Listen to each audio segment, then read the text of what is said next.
Excuse me.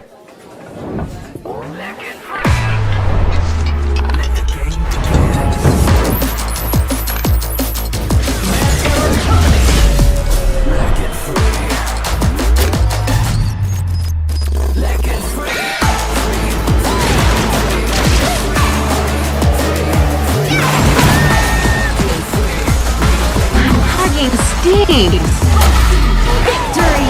Yes, yeah! Another round. Sure, but how about a smoother phone next time?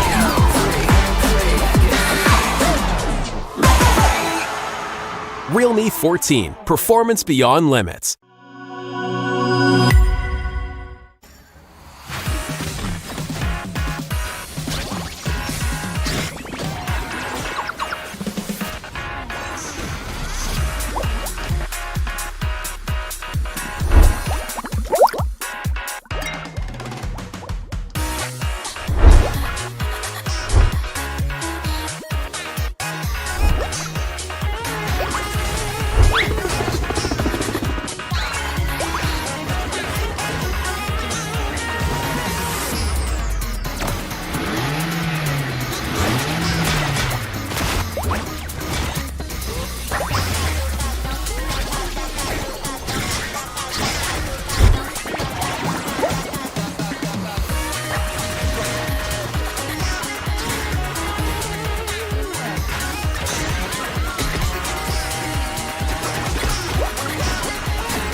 The unfaithful must be executed.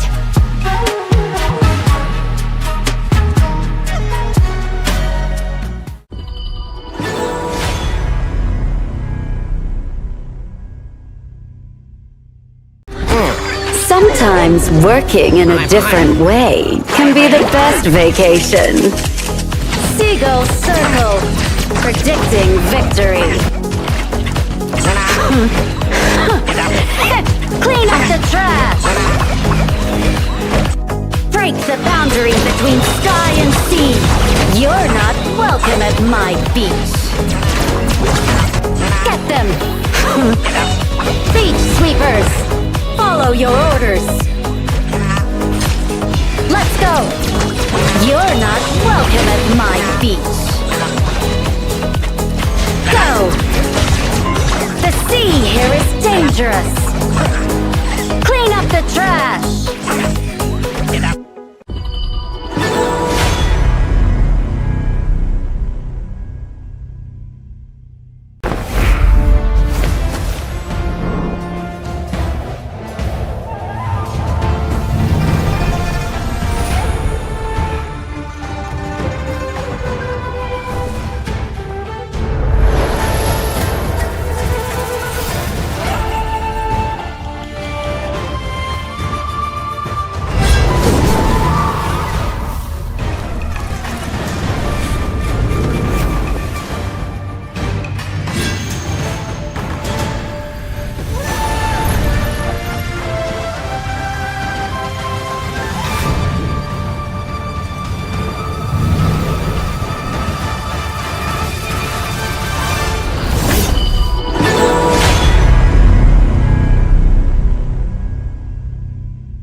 Excuse me.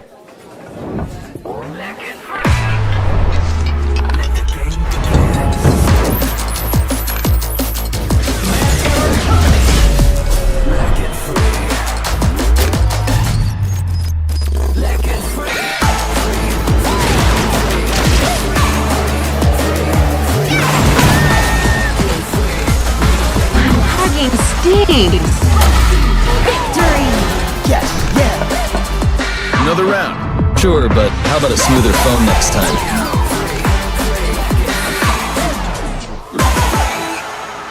Realme 14. Performance beyond limits.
The unfaithful must be executed.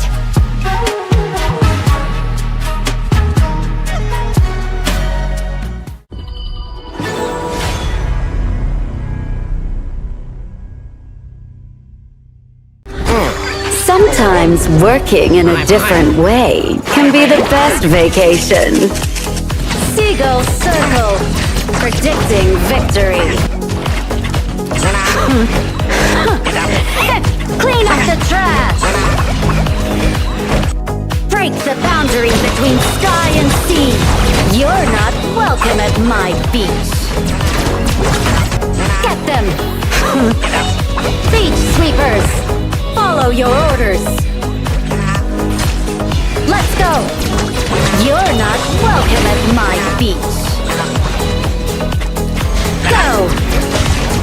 The sea here is dangerous! Clean up the trash!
Excuse me.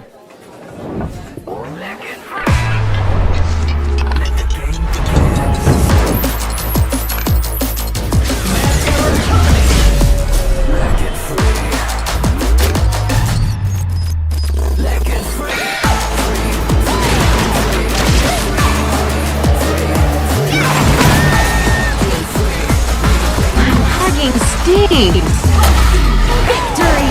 Yes, yeah! Another round. Sure, but how about a smoother phone next time?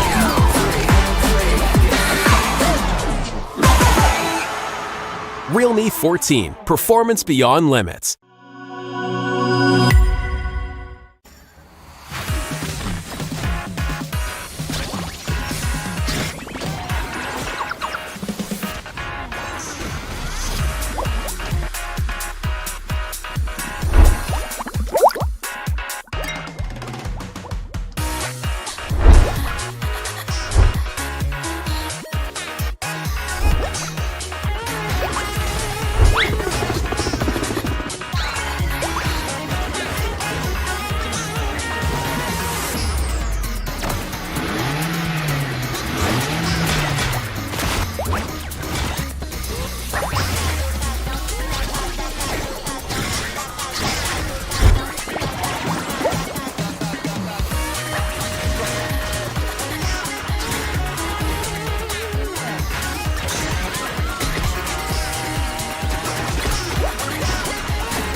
The unfaithful must be executed.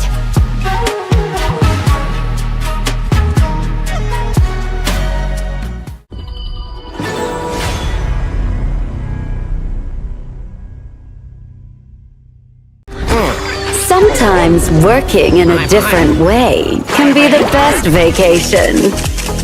Seagull Circle, predicting victory.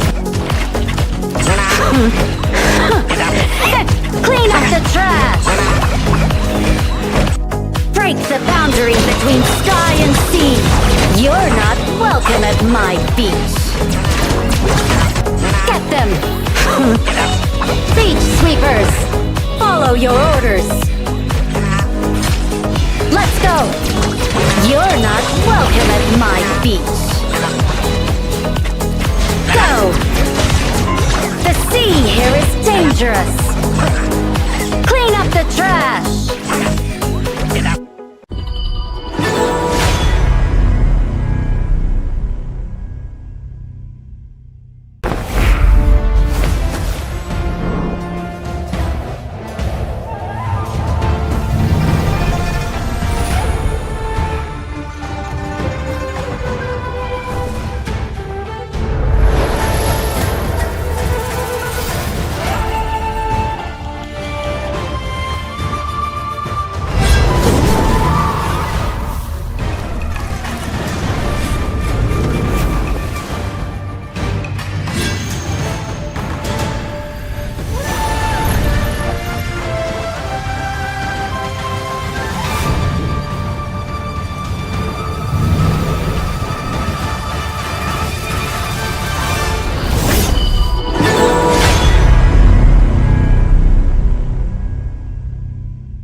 Excuse me.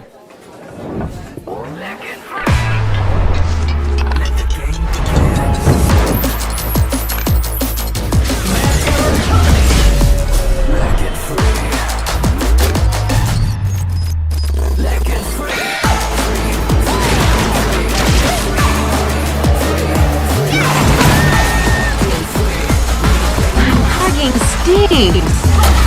Victory! Yes, yeah. Another round. Sure, but how about a smoother phone next time?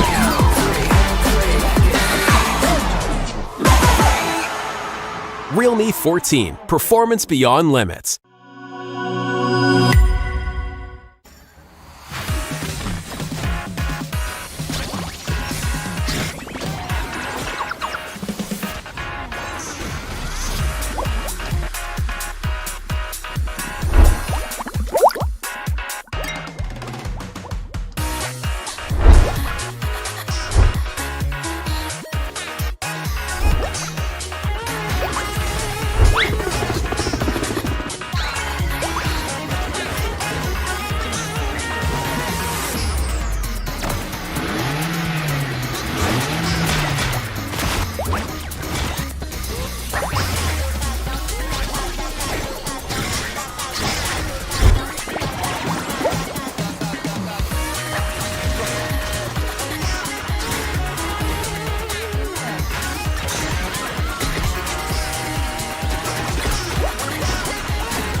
The unfaithful must be executed.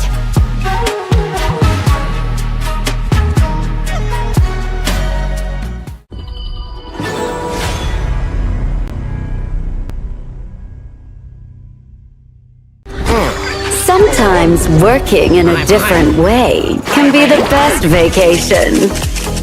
Seagull Circle, predicting victory. Clean up the trash! Break the boundary between sky and sea. You're not welcome at my beach. Get them! Beach sweepers! Follow your orders! Let's go! You're not welcome at my beach. Go!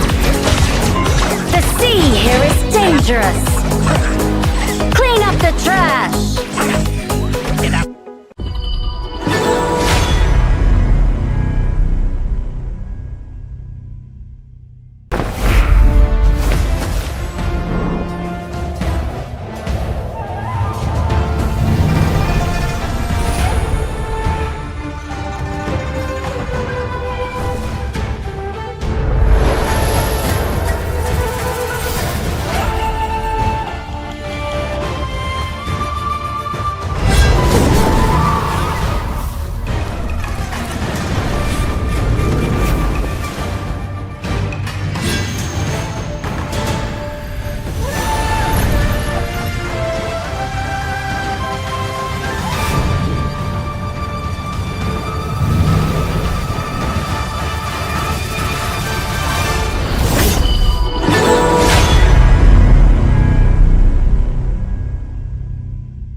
Excuse me.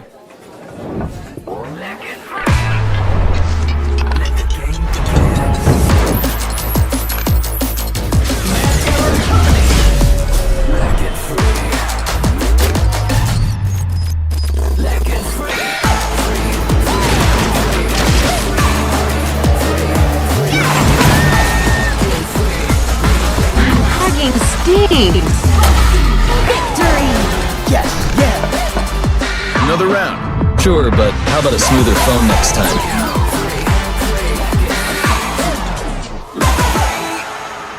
Realme 14. Performance beyond limits.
Welcome back to the Wildcard Series Spring Season 2025. It's your favorite kind of tofu, Kindofu, and with me today it's Moman once again. How are you doing, man? Yeah, I'm doing great. Today will be day 4 of the regular season, so we are going to see some power standings really solidified into place, right? And for these teams, they're still trying to fight for the chance to go into playoffs, where they eventually will get the ticket to KWC. Right now, as of the standings, I gotta say, things are really going to start shaking up as of this week. Yes, every point matters in this particular league itself. I mean, you definitely want to make it into playoffs or play-ins, and you want to be in the best position possible, right? There's only one slot available to go to the Kings World Cup, also known as the Esports World Cup in July, and nobody wants to miss that chance. Yeah, definitely. And all teams will be firing on every single cylinder. But of course, for the first series of today, we are going to have Ultra Rare Esports going up against one of the powerhouses, right? Paws Gaming. Both teams, they have been undefeated so far, right? I mean, Ultra Rare, they did lose a point in the series. But as of the series itself, they're still undefeated. And definitely, I'm very looking forward to how the standings are going to change. So let's take a look at the tables at this time. Fearless Hong Kong Esports going to be on top with 6 points, followed by Paws Gaming with 4. Ultra Rare at third with 3 points. Impunity, Paradise, Team Max, See You Soon, and Pro Esports as shown on the table standing so far, which means today there is a chance that there can be a shift between the first 3 positions on the table. Yeah, definitely, because Paws Gaming today going up against Ultra Rare. This means that Ultra Rare might lose points here, right? Because you get a -2 and then you go down. Impunity is playing later on today against Pro Esports as well. And so far, the Cambodian region, well, their representatives are all at rock bottom for now. But I gotta say, there are some sort of fight in them that I want to see, especially for Pro Esports, because I think they're a good team. They did pick up Micha recently from See You Soon, and I feel that they've yet to find their synergies. But -6, man, number 8, this is their time to catch up right now. Yes, definitely they need to catch up in this particular side. I mean, end of the day, we call them the winners and then the learners as well, right? So many things to learn, and at this point, right, there's not a lot of time left. You have to make every game in every series count. So, of course, teams are going to be looking for a very clean sweep, 2-0 in the best of 3s. And once again, if you are new to Honor of Kings, we will be practicing what is called as the global ban pick format. So it means if you pick a singular hero in this particular series, you will not be able to use it for the entire series unless it is a best of 7 and we reach that 7th match in the entire series, which is not going to happen today. Yeah, and what does this mean to you guys as well? It's definitely about versatility of the heroes, and of course for the pro players as well, right? In a best of 3, you can potentially play 3 matches. That's 15 different heroes spread amongst the team, and of course 3 different heroes per role as well. And this is very important, especially if you go longer and longer, especially when you talk about the playoffs, where it's going to be best of 5s, and the grand finals, which will be a best of 7. And for best of 7, we're going to have ultimate battle. But speaking of ultimate, this is your ultimate prediction for today, and a lot of fans for Ultra Rare Esports actually. Wow, 70% going to Ultra Rare Esports, 30% for Paws Gaming. Let's see if that's going to be the result for today. I mean, we know that there's a huge love for Ultra Rare Esports. I agree as well. I think there is a significant chance. But once again, the results of Paws Gaming, don't lie, they are extremely strong. I want to see if Ultra Rare Esports has something extra in their sauce today. Yeah, definitely for Ultra Rare Esports, right? They're the young guns. They're very young coming into this series as well. They're all rookies. They're a very new organization. And for Paws Gaming, they have a lot of experience amongst all of them. So definitely it's going to be a showing of whether Paws Gaming uses that experience or that new factor, the beginner factor coming in out of nowhere. And for these guys, Ultra Rare Esports, we got Y20 on the Clash lane, Kenny, the young gun, in the jungle role, 3 MVPs in the entire regular season so far on that mid lane, Flick positioning immaculate on that farm lane, and Law on that support role. So 5 hopefuls, these young boys will try to put the best performance up against their opponents. That's going to be Paws Gaming, and that's honestly, that's going to be a really tough challenge, right? Because we've seen both teams play. Ultra Rare, they're still kind of getting hang of how to get the advantage and hold it. Going up against Paws Gaming, these are your 5 representatives. Snow in the clash, Myosotis in the jungle, Xiaoyang in the mid, Fengjie in the farm, and of course, the one and only Qingling in the roam/support. Now, these 5 members are people we know that we have to be fearful of because they have massive amounts of international experience as well. So it is going to be a tough challenge for Ultra Rare Esports today. Yeah, and as you said, winners and learners, right? And for example, for today, I want to see what Ultra Rare Esports can learn from Paws Gaming, especially since they're coming with a lot of experience. I haven't written them off just yet. They might actually bring us in for a tough ride today. They are the heaviest wildcard so far, and it's surprising, right? Their performance has spoken for themselves. But Paws Gaming, they have broken records. They have ended games in 7 to 8 minutes. This is a very oppressive lineup, but looking at the head-to-head of the mid laners, you can already tell, right? Their playstyles are vastly different. For Xiaoyang, he's really much more of hanging at the back. Lethal, you can see him much more involved in the gameplay as well. He will actually try and give up his life. Meanwhile, I gotta say, for Xiaoyang, his positioning has been amazing on that middle row. Yes, definitely. I think in terms of like GPM and at this point, kill participation per game, you know what? This stats speak to me that Ultra Rare, they're very active in the game itself, right? They like to take team fights. They need to make sure that they put additional pressure. So the only thing now is that I hope they're able to hold on to the advantage if they manage to secure it for themselves in the early game. This means making sure that your camps are well protected and making sure that you take away any available resources in the Paws Gaming side of the jungle. It's really critical that you get all of these objectives, get all of these resources, because with additional gold, additional items, then it's much easier for you to maintain a lead and even make that lead even bigger towards the later parts of the game. Yeah, in the later parts of the game is very important, but first, let's look at the banter coming out from the two teams. Y20, he says, we lost to Paws last time. This time, we're forcing a win with our new lineup. Wow, that's really nice. Yep, and Snow, yeah, Ultra Rare, we are plus Pro Max Ultra. What? Okay.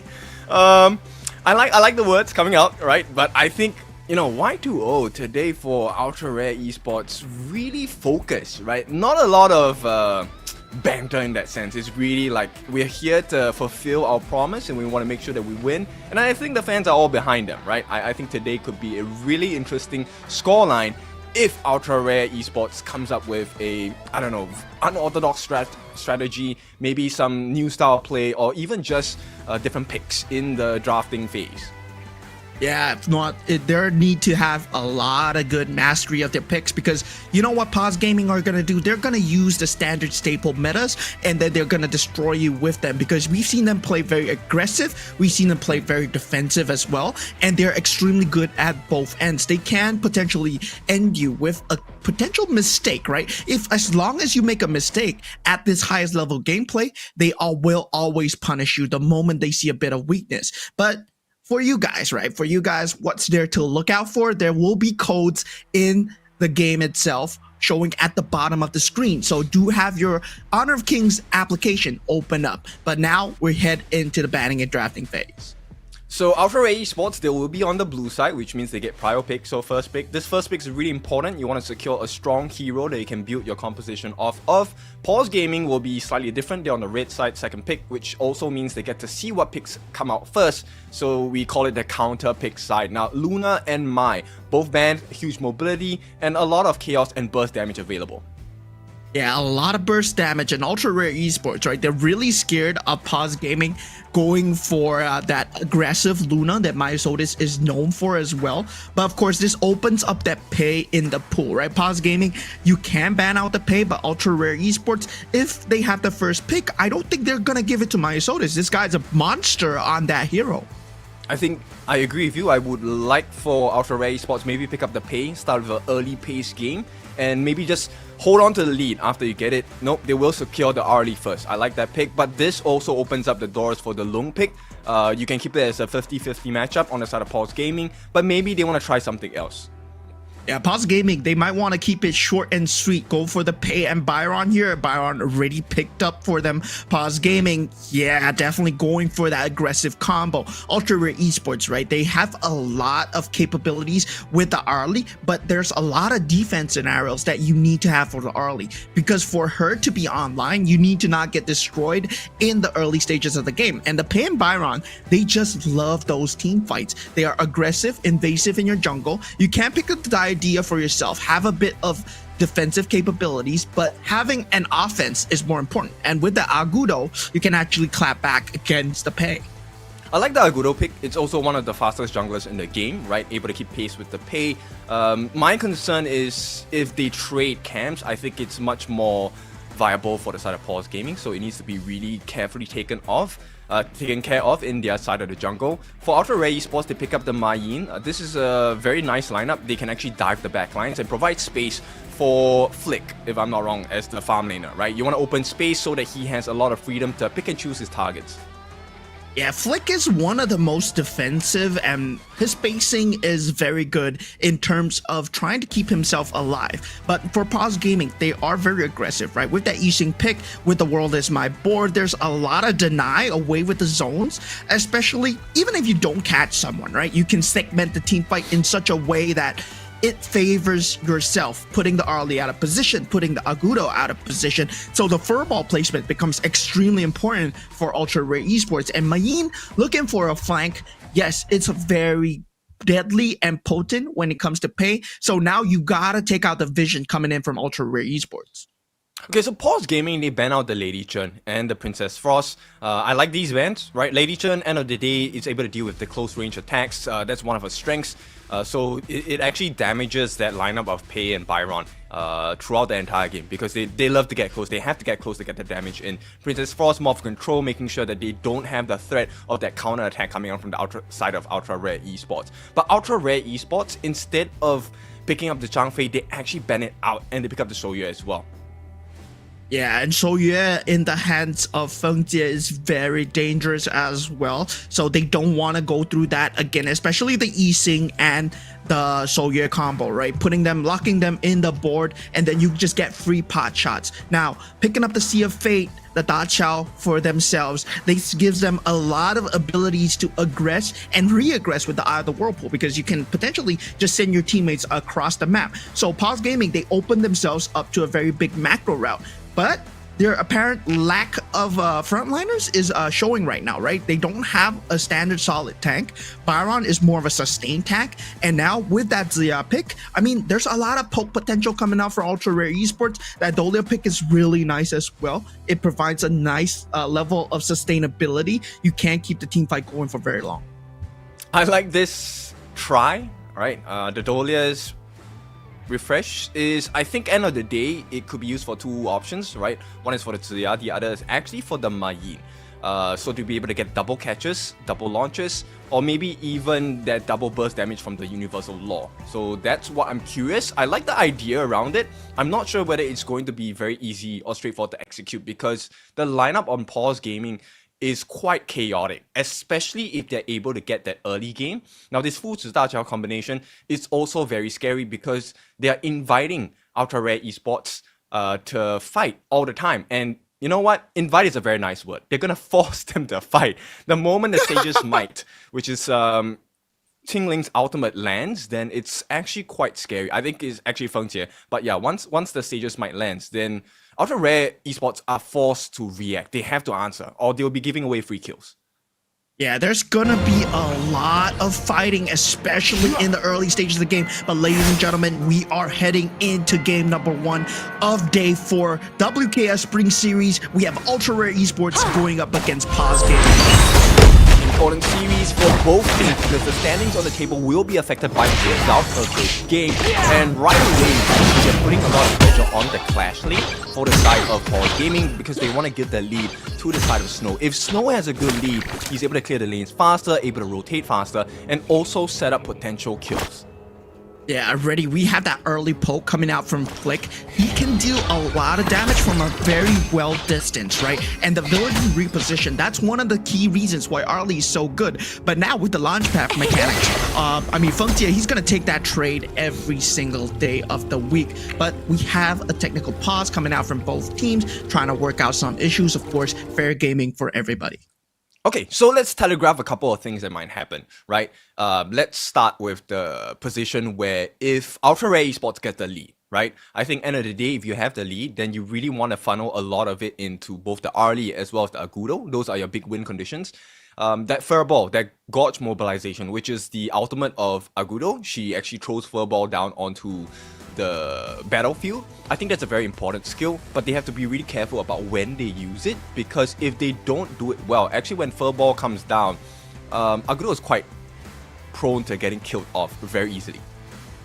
Yeah, the ability to dive the backline that Pei and Byron brings as well. They're gonna love it if Furball does not hit them, right? If the knockup does not find the key target onto Paws Gaming, suddenly you're just inviting yourselves to your own doom. Invite, as you said, it's a nice word, but you're forcing yourselves, right? Furball being used might be that key go time for Paws Gaming. And this is going to be more important on the jungler on the side of Ultra Rare Esports. When Kenny presses Furball, it might actually signal a telegraph a movement from that Pei to jump into your back lines. And especially with a Da Qiao and a Fu Zi, there is more likelihood that they are just going to jump in. The board is going to split up your team extremely well. So even in these team fights, they're not set for, let's say, a 5-on-5. They're more set for a later game scenario. For Ultra Rare Esports, they are looking to use that sanctification coming out from the Zhang Ziya, right? Having that sanctification, having a level 17, level 20 Arlie,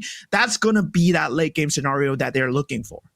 Yes, and I think actually it's pretty important for the side of Ultra Rare Esports to get this lead, right? In fact, if they can actually funnel a little bit more lead into just the EXP, right? The goal doesn't really matter that much for Ziya at this stage because he's not the main win condition. He's one of the catalysts. He is supposed to help the team grow. That level cap break is so important because, like you said, if it's given to Arlie, I think it's actually quite scary, or even given to the Agudo, because both of them function like a marksman, right? So they will be able to get that big burst damage in. So here's the thing, right? You can't have everything. So Ultra Rare Esports has to make a choice, right? Who do they want to funnel all of these advantages to? And hopefully they get to fulfill that win condition, because if they don't, then it's actually a really hard series for them, or this game, because Paul Gaming's lineup is very painful. Yeah, it's very painful. White 20 already taking a lot of chip damage from Snow. There'll be 3 members of Ultra Rare Esports just to secure a little bit more farm for the Arlie. And I'm really liking this defensive movement coming out from Ultra Rare Esports already, right? Having that bit of defensiveness against Paws Gaming is going to be very key, because let's just put it into sports terms, right? In basketball, but let's first blood already onto Fu Zi on that bottom lane. Feng Jie going down here. This is huge for Ultra Rare Esports. Now they need to lift out the rotations coming out from Myosotis, but Myosotis is getting macro advantages across the map. It's necessary, right? They can't lose more than that. And maybe Xiaoyang, he needs to be really careful about his positioning. Now, he's going to have to allow this fast clear coming in from the side of Ultra Rare. And I like the fact they immediately try to scout out and step out the jungle. Yeah, Dolly finding out where Xiaoyang is. Xiaoyang will be subject to Furball, but the board has been set up. Law and Kenny are not lost for life, and this is why I said if you use Furball, it might be inviting danger. And now Law, he's in a lot of trouble. Does not have any ability to get out. From Jit is on his back. And if you look at the back line, Xiaoyang was extremely low. White 20 couldn't find the finish on the Mayin, the Eye of the Whirlpool. Very useful. Which is why it's so scary, right? Paws Gaming, they can actually punish him really fast, really hard as well. And the lead that they've gotten for themselves earlier part of the game on the side of Ultra Rare Esports, it's now negated. And once again, it's funneled back into the momentum on the side of Paws Gaming. And if you notice that fight, this is where those mini disruptions are so irritating to deal with on the side of Ultra Rare Esports. You have the catch from the Fu Zhi. He's able to leash you in, pull you closer. At the same time, you also have Qingling on the Da Qiao. He's able to actually use his Koi Tides, his 7 Surge to really get those mini stuns going in. And damage is not a problem at all for the Paws Gaming lineup. So Ultra Rare, I like what they did. They just need to be more careful about their rotations across the map. Yeah, and their skill usage becomes extremely important. But speaking of important, this is a code for you guys. So open up your HOK app, go to the bottom left, click on the menu, go to the community, and you will find the CD key option over there. Just key in the CD key, you can stand up a chance to get the epic skin. And now for you guys, completely free of charge. So just do it, right? Also, reward yourselves with skin or whatever it is in this gift box at this point. As Paws, they're looking to try and reward themselves with the first Tyrant of the game. Looks like that's going to be a clean one for the side of Paws Gaming. So there is a Tyrant buff for the next 90 seconds and counting. And right now, I think Paws Gaming definitely in control. Yeah, definitely. Like I was saying just now, like, put it into sports terms. The enemy has the ball, you're on defense right now. Now, Ultra Rare Esports, they are playing that defensive side of the court because Paws Gaming, this is their pace making, this is their power spike, especially at 4 minutes with the Tyrant and ready for them. Now, Byron and the Pay, they are going to look up the combo. If not, you can potentially just use the Eye of the Whirlpool just to reposition. And that's for Ultra Rare Esports to respond because they have to respond as all 5. If it's slightly disjointed, you're gonna get overgrown by Paws Gaming because they have the mobility. It's a very difficult situation for the side of Ultra Rare Esports right now, right? So I think end of the day, they need to start finding out where is this win condition that's going to be available on the side of Paws Gaming. So maybe trying to get a multi-man lockdown onto Paws. I think that would be ideal. Get rid of that Uji. Once he's out, there isn't that much tankiness coming in from the lineup, with the exception of Snow. And I think if you get your combination right, you can actually wipe out the rest of the members on the side of Paws Gaming. Yeah, and towards the middle of the map, where they check bushes, right? Especially versus the Pay at this point. My Zodis, he has so much farm right now, already 3,000 gold ahead, right? You're gonna get bursted down if you go solo. That's why I really like the movements coming in from Ultra Rare. They're putting their Dolia up against with Y20, right? And once you're together, it doesn't provide that similar threat of a one-person shutdown. I think at this point, Ready, just placement being used. He's in the front for a ball. That's the run for Rico. The first to go down out the Whirlpool, and the floor has been set up as the rest of the members of Ultra Rare Esports. They cannot fight right now. They just fall. All 5 are already down. Paws Gaming ace the team, and they're getting a tier 3 for themselves. this might not be game because Defo is out in about 4 seconds. Maybe no. You know what? Maybe it is game. Has destroyed Snow a already tower. tanking the first few crystal shots. Lethal unable to reach the creeps as the crystal will be going down. 6 minutes for Paws Gaming. They just convert a mistake into the fastest game ever.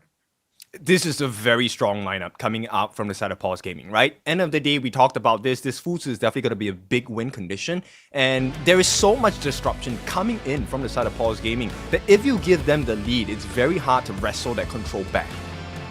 Yeah, and for the lineup of Ultra Rare Esports, they're trying to extend this into later stages of the game. They couldn't have gotten caught, right? Getting caught by the board is a huge win condition for Xiaoyang right there. And for Paws Gaming, it's their chance to strike because all of their members, they have such high mobility. And getting caught by that board doesn't mean just one member or 2 members. As long as you are segmented away, suddenly you just lose a huge chunk of team fight.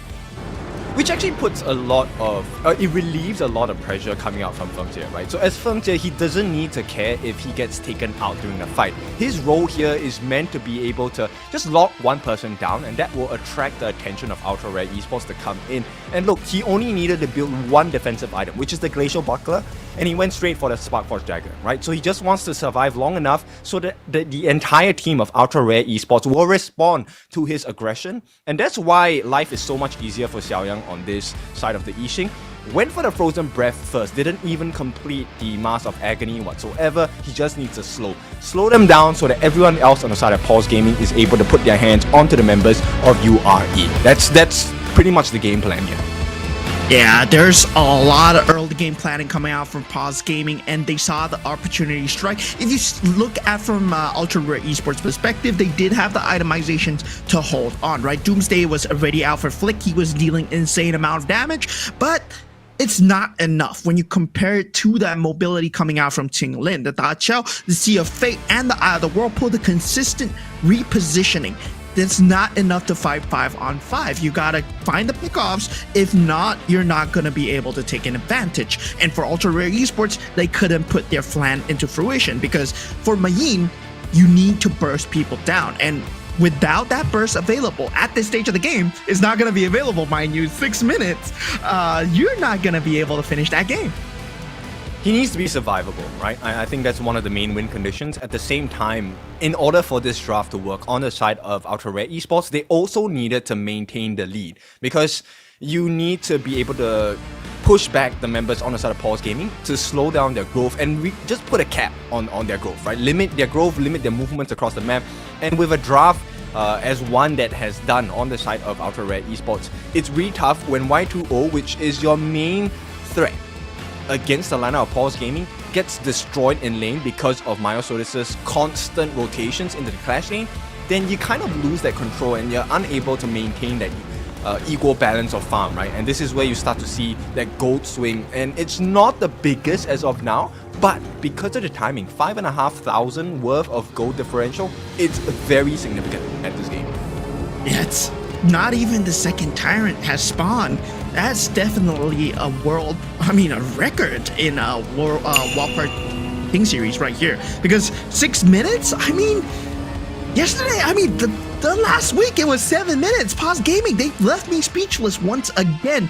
They break their own records, and similarly, it's the pay Byron as well, right? And it seems like you give Myosodis the pay and the Byron to pair that up. If you don't have a strategy coming in, it's just going to look extremely hard on you. Even if you know how to deal with it, even if you can deal with it, the pay wasn't the threat. Byron was dealing so much damage to Y20 consistently and making sure that he was making use of the board set up by Xiao Yang. Look at him, 34% damage, 32% damage taken, didn't die at all throughout the game. This is why Byron is known as one of the best clash laners in the game, right? He's really strong in the lane, he's able to sustain quite a lot of damage as well. His ultimate, the force field suppression, allows him to gain this massive shield, and when he has his passive up, he's able to regenerate his health or even have extra shield values, and that's why he's so potent in the lane, which is also one of the reasons why, Paws Gaming really put a lot of focus in the laning phase to give Snow this advantage, because look at the result of it. Able to tank, able to deal damage, and with a lineup that they have gathered for themselves in this first game of the series, they've made sure that it doesn't need to be Snow who's just that champion running around, slapping people left and right. It's also about the control that was offered on the side of Paws Gaming. They had the ball, they had the lockdown from the Sage's Might, they also had the Severing Surge, the Leaping Koi Tai, a lot of mini and big destructions available to aid Snow and the rest of the team members to really just keep in touch. That's a nice way to say it, keep in touch with the members of Ultra Rare Esports. Yeah, and there's always the threat of the pay at the back. Yes, as you said, right? Their resources were divided. They put their attentions on the top lane. Fengtie might have gone down in the first blood, but it's all for these moments where they can deal the damage back, especially with the Byron, who is up and ready, who can deal with Mayin at all times. Y20, he was not able to get a lick of a kill in the entire game. Almost multiple times, but never a complete kill. It's difficult, right? Because we talked about this. When you drop Furball down, you need to be able to make sure that it's a good catch. And the moment you don't, look, the lineup on the side of URE is pretty squishy, with the exception of Y20, right? So if Y20 gets caught out or is unable to get that perfect catch against the likes of Paws Gaming, then you suddenly realize that, hey, this lineup is really difficult to play because everyone dies so quickly. Not because they can't fight back, but because there's so many disruptions coming in from the side of Paws Gaming that make life so difficult. You have the damage, but you're not allowed to use it. Yeah, and Paws Gaming showing us why they are one of the strongest teams in the WKS right now. They're top 3 in the leaderboards, and of course, most likely favored to go to the playoffs already, right? If they win this series right here, they're gonna be pretty much secure that spot in the playoffs. They aren't gonna drop to below that 7 to 8 position. And for these teams, 7 to 8 position means relegation, means that you are no longer in that league. So only the top 6 will be making it to play-ins and to playoffs. So teams need to learn really quickly, right? At this point, this was the draft that they came up with. Look, I think URE kind of expanded a lot of options here. A lot of tier 1 or tier 0 picks here, which are the good ones, right? You have the Arlie, you have the Agudo, you have the Dolia. 3 main meta picks already gone for the side of Ultra Rare Esports. So now they need to formulate a new kind of strategy to come up against Paws Gaming. And this is what's so scary about Paws Gaming. They haven't exactly used so many big picks. Yes, you have to pay the Byron, the Yixing, Da Chao. Fuzi, I don't think it's like a tier 0 pick. It's something that, you know, you can kind of play around with. So there's many options for both teams to explore, but I think the rotations need to be cleaner on the side of Ultra Rare. Yeah, Ultra Rare Esports, I just feel that they were just plainly outdrafted and out-mechanicked in the game as well. Paws Gaming showing us why they have a lot of experience, right? When it comes to drafting, there were a lot of key traps already set up with the key ban of the Mai Shiranui out, and they know that Y20 leans towards that Mai Yin. That Mai Yin and Mai Shiranui combo is something that Ultra Rare Esports really tend towards, having that high burst movement capability. And their second fallback plan on the Ziya, it was not a bad strategy, but it just felt that there wasn't enough synergy, especially coming off the Dolia pick, right?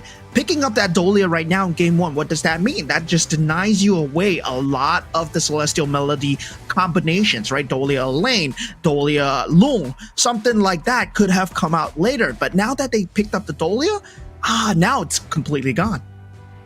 So I think maybe we try to look at Ultra Rare Esports from a different angle, maybe get your win condition from a different lane at this point, right? I think right now that would be the best choice available for the side of Ultra Rare Esports. Paws Gaming, I think it's so scary to play against Paws Gaming because you know they have a very, very deep hero pool, and it doesn't really matter what kind of draft on the side of Ultra Rare that they come up with, because I think Paws Gaming will have an answer. It's really, can you make it count in terms of your rotations? Can you really just steal more camps, make sure you get every last hit? And those free kills, actually URE had a pretty good start. They managed to kill Feng Jie off in that farm lane 2v1 situation. They need to recreate that situation again, and this time play better.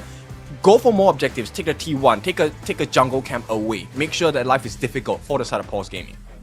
Yeah, in the early game, I feel that Paws Gaming, they understand the mechanics of just taking these trades extremely well, right? Having a launch pad mechanic is something new in the game as well. They are able to use it very well in terms of taking the trades versus Flick, taking the trades versus Y20 as well. Snow was really able to abuse that, consistently recalling when there is no creep pressure available. And for Y20, it feels like he was just stuck in the lane. Now for Paws Gaming, for the first ban, they take out the Mai Shiranui once again. Okay, I like this ban. Like, Mai actually opens up quite a few doors. You can actually go for the assassin jungle like Fate, or you can even go for the Organ. That's a very scary duo to play against because that's a very high Q potential, and the snowball potential is really insane as well. Now Paws Gaming, now URE have banned out the Arlie. Lung is still open in the hero pool, and I think Paws maybe want to try and focus on the Lung, or maybe they can go with those flex picks to make life even more difficult. Don't allow you that counter pick. Definitely. I mean, for Ultra Rare Esports, I mean, if they don't ban out the Dolia right here, I mean, Paws Gaming, that would be a very opening flex pick, right? Picking up the Dolia. If not, you can just reveal your hand instantly. But if you pick up the Dolia first, there's so many pairs that Ultra Rare Esports cannot deny away, especially with their picks. But they go for the Dharma first, which is also a very solid pick as well. The Yixing has been expanded, yes, but the Dharma still works with walls and still zones out extremely well with the Truth Mantra. I like to coin it as a focal point gaming, right? So at this point, Paws Gaming, they can actually go for focal point heroes, which are like heroes like Luna, heroes like Dun, people that really capture attention at one part of the battlefield, right? So if they jump in, everyone has to try and secure or stop this person from getting the kills. And while that happens, then Snow on this Dharma is actually going to have a very good time. He's just waiting to see, okay, do we get the gathering of URE together, and then we're going to slam you against the wall. Yeah, for Ultra Rare Esports, they are very reactive. They're responding with the Lung and the Zhangfei. Unbridled Outburst, very good at dealing with disruption, right? They disrupt that team fight extremely well, and the Infinite Vastness is a safety button for the Lung. That's why you can just put the Lung on that farm lane. But for Paws Gaming, they respond with a Dun and a Lady Zhen. There's a lot of zone control coming out for Paws Gaming. So if they are going invasive in the jungle, they're just gonna deny away the space because there's nothing that Zhangfei can do about that. Interesting. Okay, so Ultra Rare Esports, they go for the Jing. I think they're looking to try and get the snipe kill onto the farm laner, right? So Feng Jie is definitely in need of a little bit more protection. The reason why they pick up the Lady Zhen, number one, it's actually a good counter against Dun. But secondly, it also deters dive compositions. Now, URE's draft right now, just based on the first 3 picks, I like it a lot because it's a very independent play style, right? You don't really need to care too much about the Lung. He's pretty survivable by himself as long as he has that ultimate, which means URE can go for a heavy dive composition. And right now, the only thing that kind of makes them lose this game is if they can't secure the early game advantage. That's about it. Yeah, Ultra Rare Esports, your early game is going to be extremely important, especially with the Byron really banned out. Ultra Rare Esports, they banned out the Dolly. I was thinking it would be a great pick for the side of Paws Gaming, especially if you have that Dun, right? You have the Dun, you have the Lady Zhen, and there's so much control coming out, so you definitely have to ban that. For Paws Gaming right now, they want to take out the capability of mobility and, of course, sustainable heroes in that clash lane. Now, something that Ultra Rare Esports, they can look towards doing is going for that Guan Yu on that clash lane as well. There's a lot of disrupt. You can play alone. There's a lot of macro factors that you can put in as well. I like the consideration of Guan Yu, right? We have seen situations where a Dun dives in, expects to get out, and then the Guan Yu pushes him back in under the turret, and then it's an easy kill. So I think that would be nice to see Paws Gaming recreate that kind of scenario. Whether they want to take that risk, I'm not sure. URE, they lock in the Nua. I like the concept of the Nua, right? Huge burst. Also decent control. Able to really make life difficult by creating those matrices in the middle of the battlefield, which might affect your positioning, right? Maybe even blocking out the Dharma from getting the Truth Mantra, which is a rare situation, but we'll see. It could possibly happen.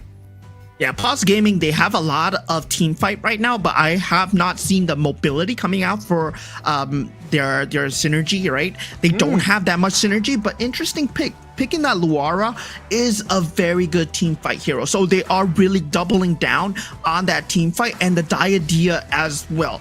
Because for Ultra Rare Esports, with that emergence, they're going to try and get a man advantage on you at all times. So for Ultra Rare Esports, if they play this correctly, they actually have a very good draft. I really love the Diadea pick because it's also something that works well against the Jing, right? Even with the Mirror Domain, if you get the lockdown, she's actually quite squishy, gonna be able to be bursted down by either Snow or Feng Jie in this particular lineup. Now, you talked about the Guan Yu going to the side of URE, and they picked it up. So, let's see how he does. If they can actually consistently push Myosotis out of position, then Feng Jie will actually be exposed. And I think URE, with the lineup they have, you could definitely take a huge burst potential down on Feng Jie, and you can win the game off of that. Yeah, and for Kenny as well, I mean, not for Kenny, it's going to be for Law on Zhangfei. It's going to be very important to keep vision of the Dharma, right? Know where your counterpart is because, yeah, Guan Yu, he's going to be keeping his eyes locked on the Duns. But then another potential problem becomes the Truth Mantra coming out for Paws Gaming. So a lot of vision, a lot of man marking is needed from the side of Ultra Rare. But we're heading into game 2, guys. Okay, so let's see how this goes. Once again, they start with a trio into the mid lane. I like this. They need to secure farm for Flick, and then after that, they will allow their rotation. But actually, they don't. They make Flick go back to the lane without taking any XP or farm. Yeah, there's no funneling over there.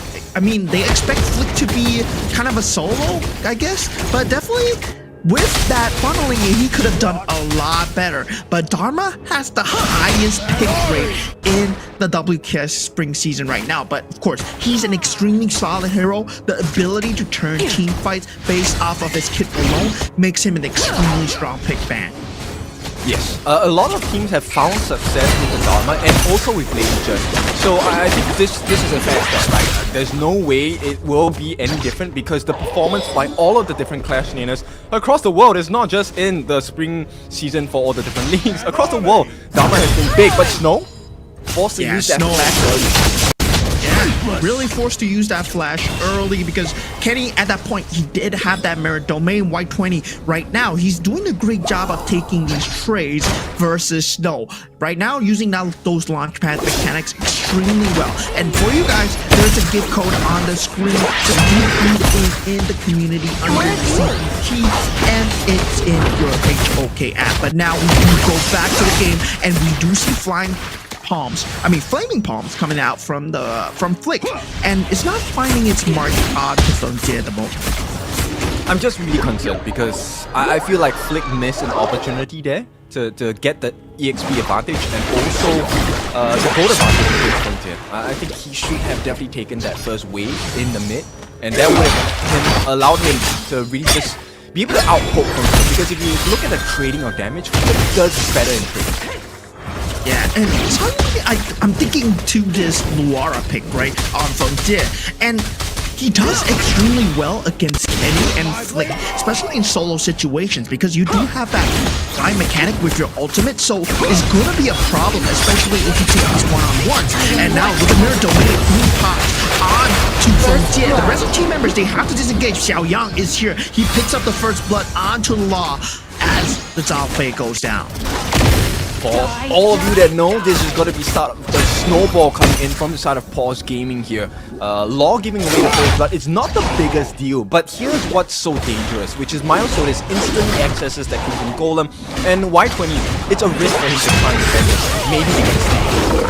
Yeah, Kenny, he's able to hold on for now, but he's in the brunt, taking a lot of damage, but there's a very good stun. But this combo coming out from that Annihilation, not able to find the finish, constantly pushing on Myosotis, but that damage is already done. It's already been dealt. If they do take this team fight here, the rest of Paws Gaming, they are here to back them up. Infinite Bastards.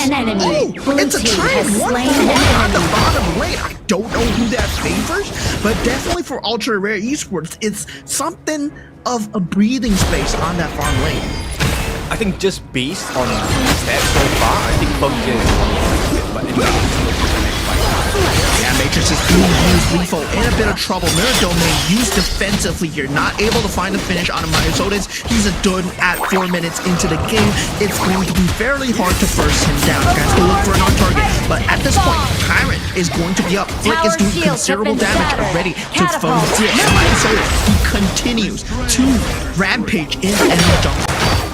So it's kind of difficult for Kenny because he managed to secure his own Crimson buff, but now once again Milestones makes his way into the jungle, and this is the rotation of the Paws that is so difficult to deal with, and this is how they're getting the leads, right? They're actually taking the important buffs away from URE, and it's making life so much more difficult.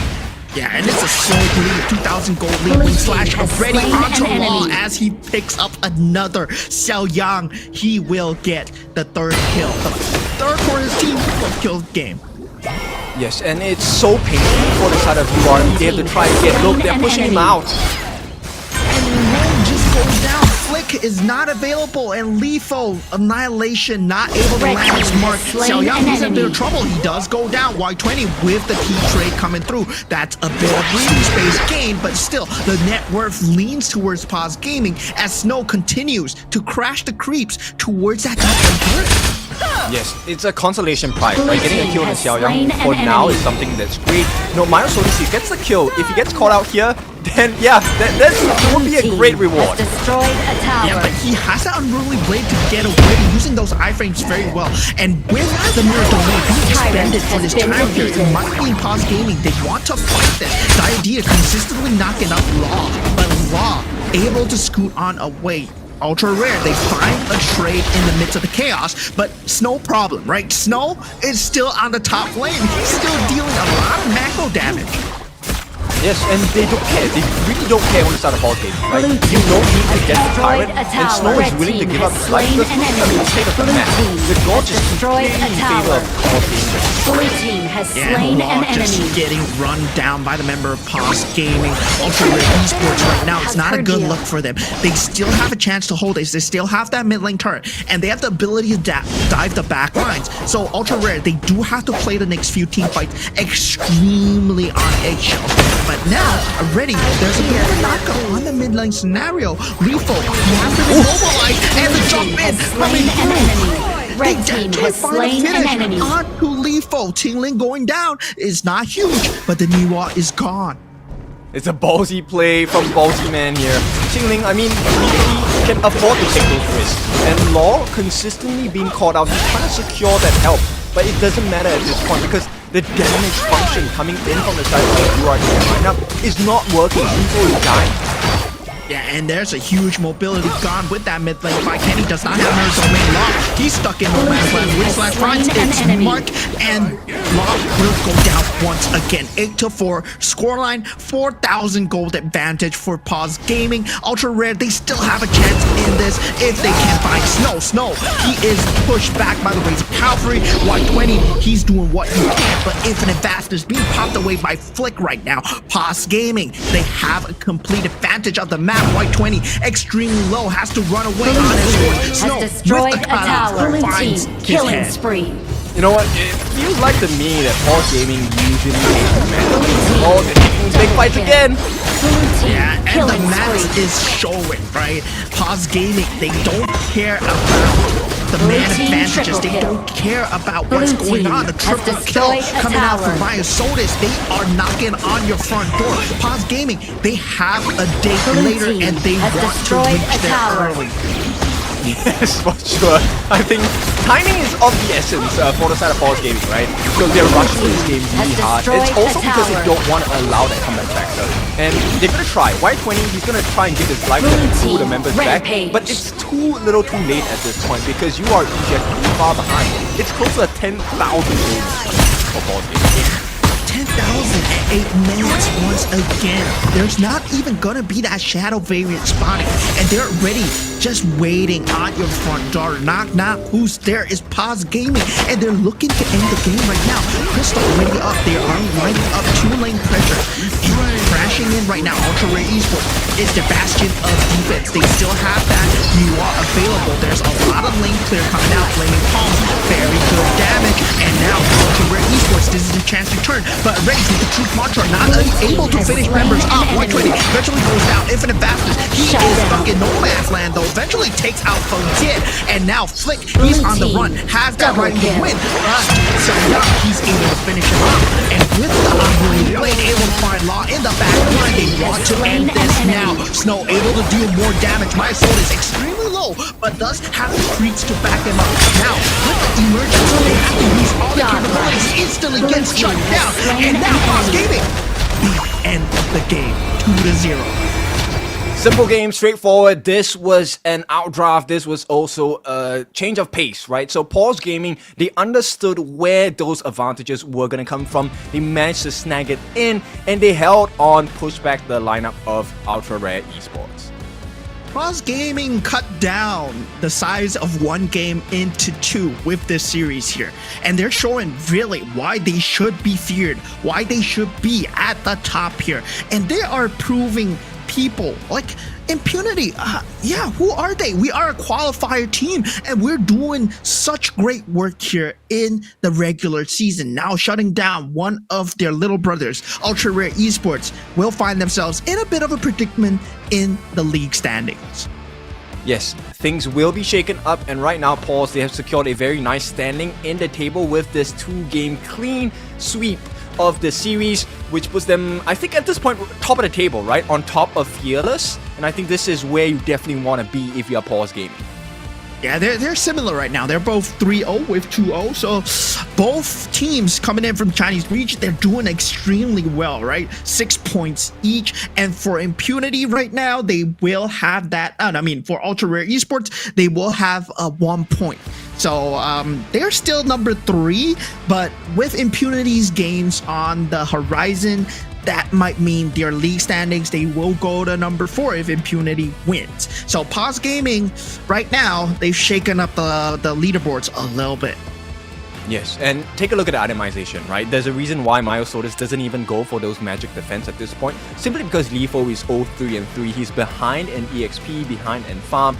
He does not offer the kind of damage that Paws Gaming need to be afraid of, so he can kind of sacrifice that magic defense, goes fully for the physical defense at this point, Ominous Premonition along with the Blazing Cape to be able to soak in the damage of Y20, Kenny, and Flick, and Law as well. And once you have that advantage, especially with the performance of Myosotis in this second game of the series, he was soaking it up so that people like Feng Jie, people like Tingling, and people like Snow, they are able to find those opportunities. And Xiaoyang actually serves a different purpose here. He's actually the one that burst Flick down, which is kind of scary.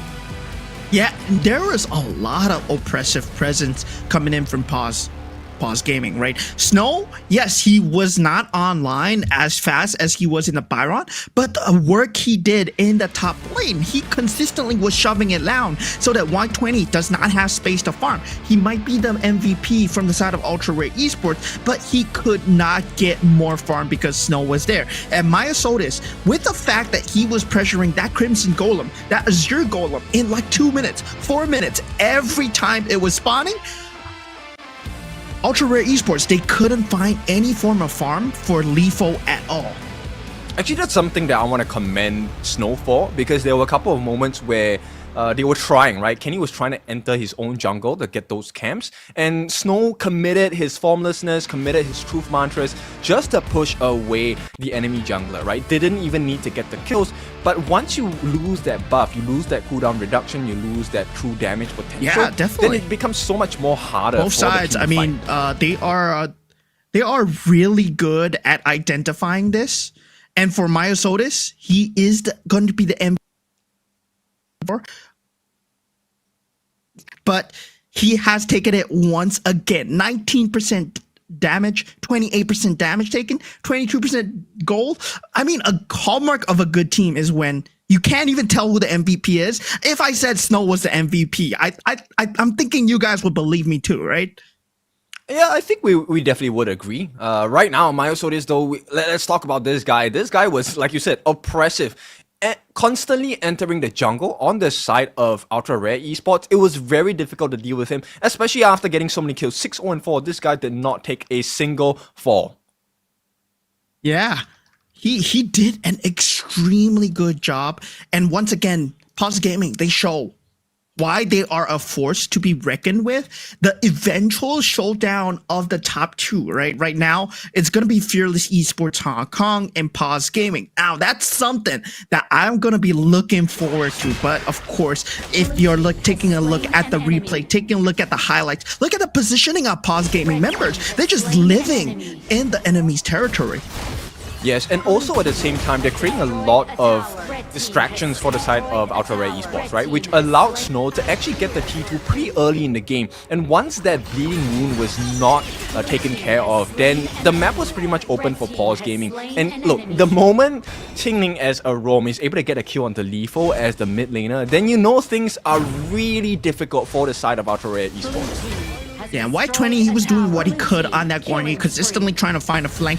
It was working out for them in the early skirmishes, but when the damage got too much, right, you saw Lifo just die in a blink of an eye. And during the last engage, that emergence, he got popped instantly. That man could not stand a candle to Paws Gaming's damage at this point. 10,000 gold advantage, infinite vastness. Yes, you took out Feng Jie, but the problem here isn't him, because there's still damage coming out from Snow and Myosotis. Yes, a lot of follow-up damage available on the side of Paws Gaming, right? At the same time, look, actually this kind of matchup, Flick does actually get rid of Feng Jie if he doesn't use his ultimate in time, right? So that was a winning matchup, to be honest, on the side of Ultra Rare Esports, but they were never allowed to create that win opportunity for themselves. So with that being said, it is a clean 2-0 for the side of Paws Gaming as they march their way to the top of the table right now for our Wildcard Series Spring Season 2025.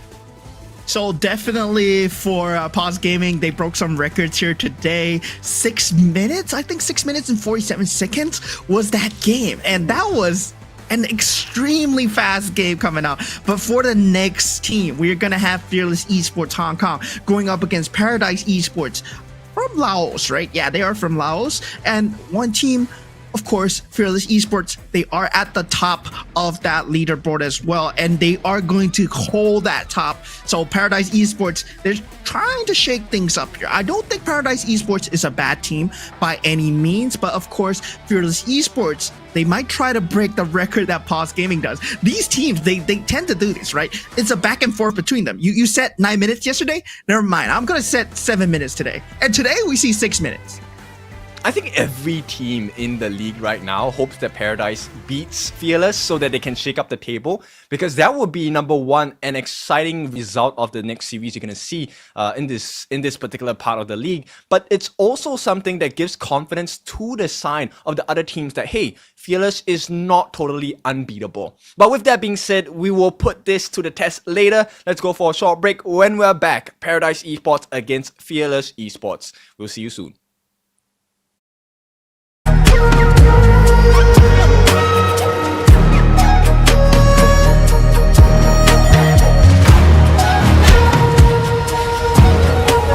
The unfaithful must be executed.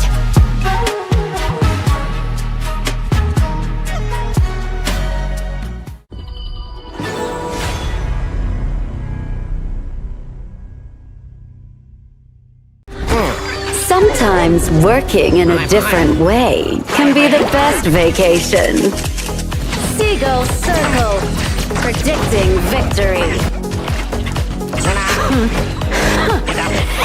Clean up the trash. Break the boundary between sky and sea. You're not welcome at my beach. Get them. Beach sweepers. Follow your orders. Let's go. You're not welcome at my beach. Go. The sea here is dangerous. Clean up the trash.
Excuse me.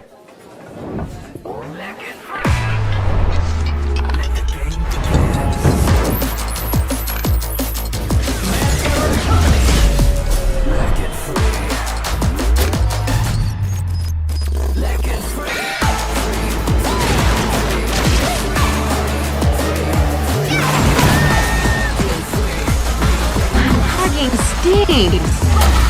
Victory! Another round. Sure, but how about a smoother phone next time?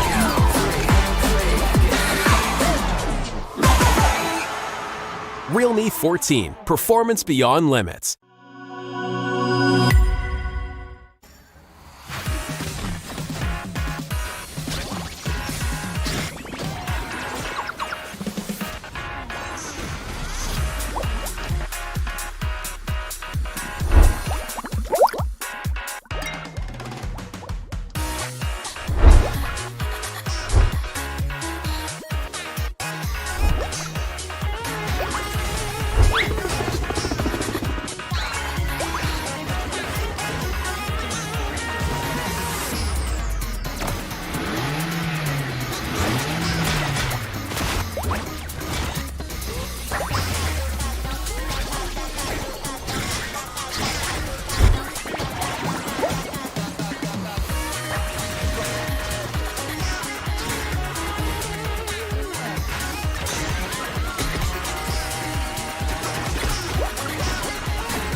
The unfaithful must be executed.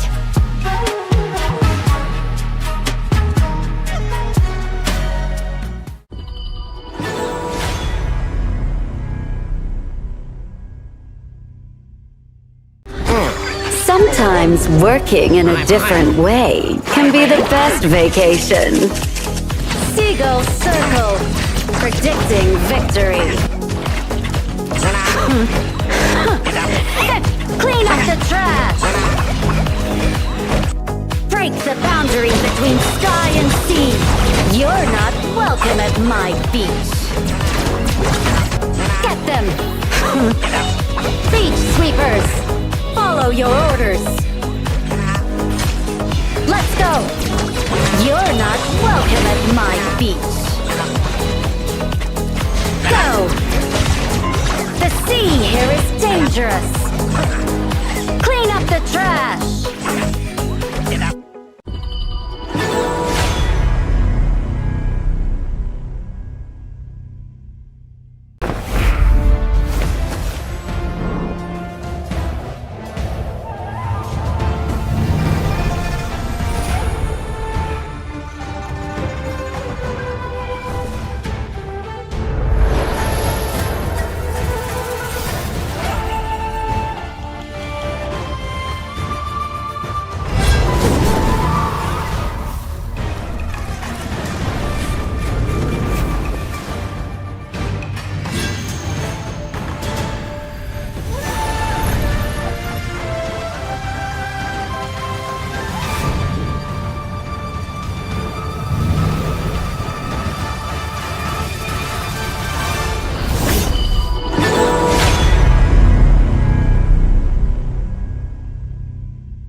Excuse me.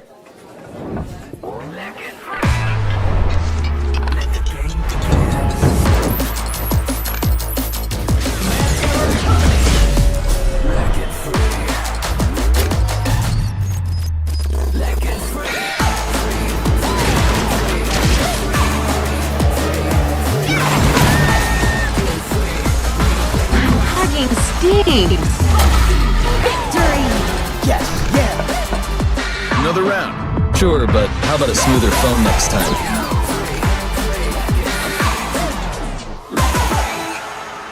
Realme 14. Performance beyond limits.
The unfaithful must be executed.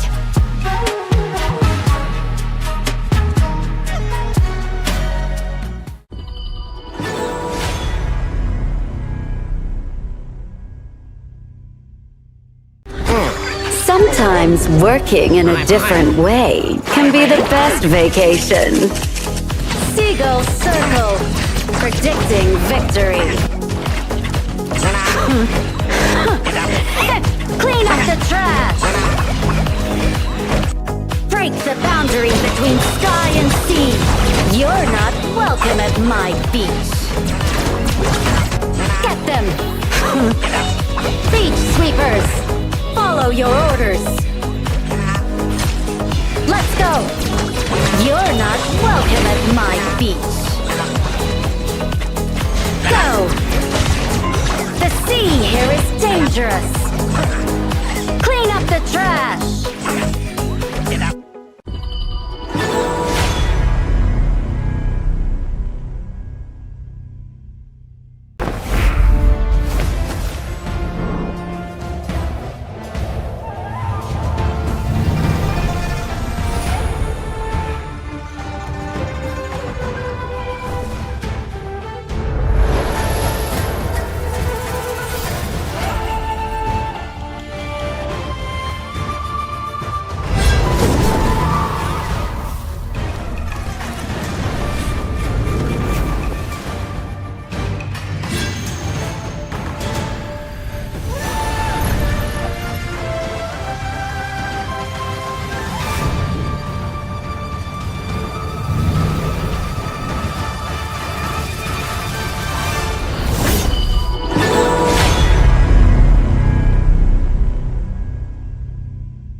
Okay, I think there was a little thing of unmuting, so we'll unmute ourselves. But in any case, let's take a look at the series itself. Once again, welcome back into the second series of the day. Now, Paradise, they're looking to shake up the entire league, right? They need to win this series against Fearless. If they do so, then the entire standings of the table will be shaken up. There is then a chance for all the teams to make the best out of that situation.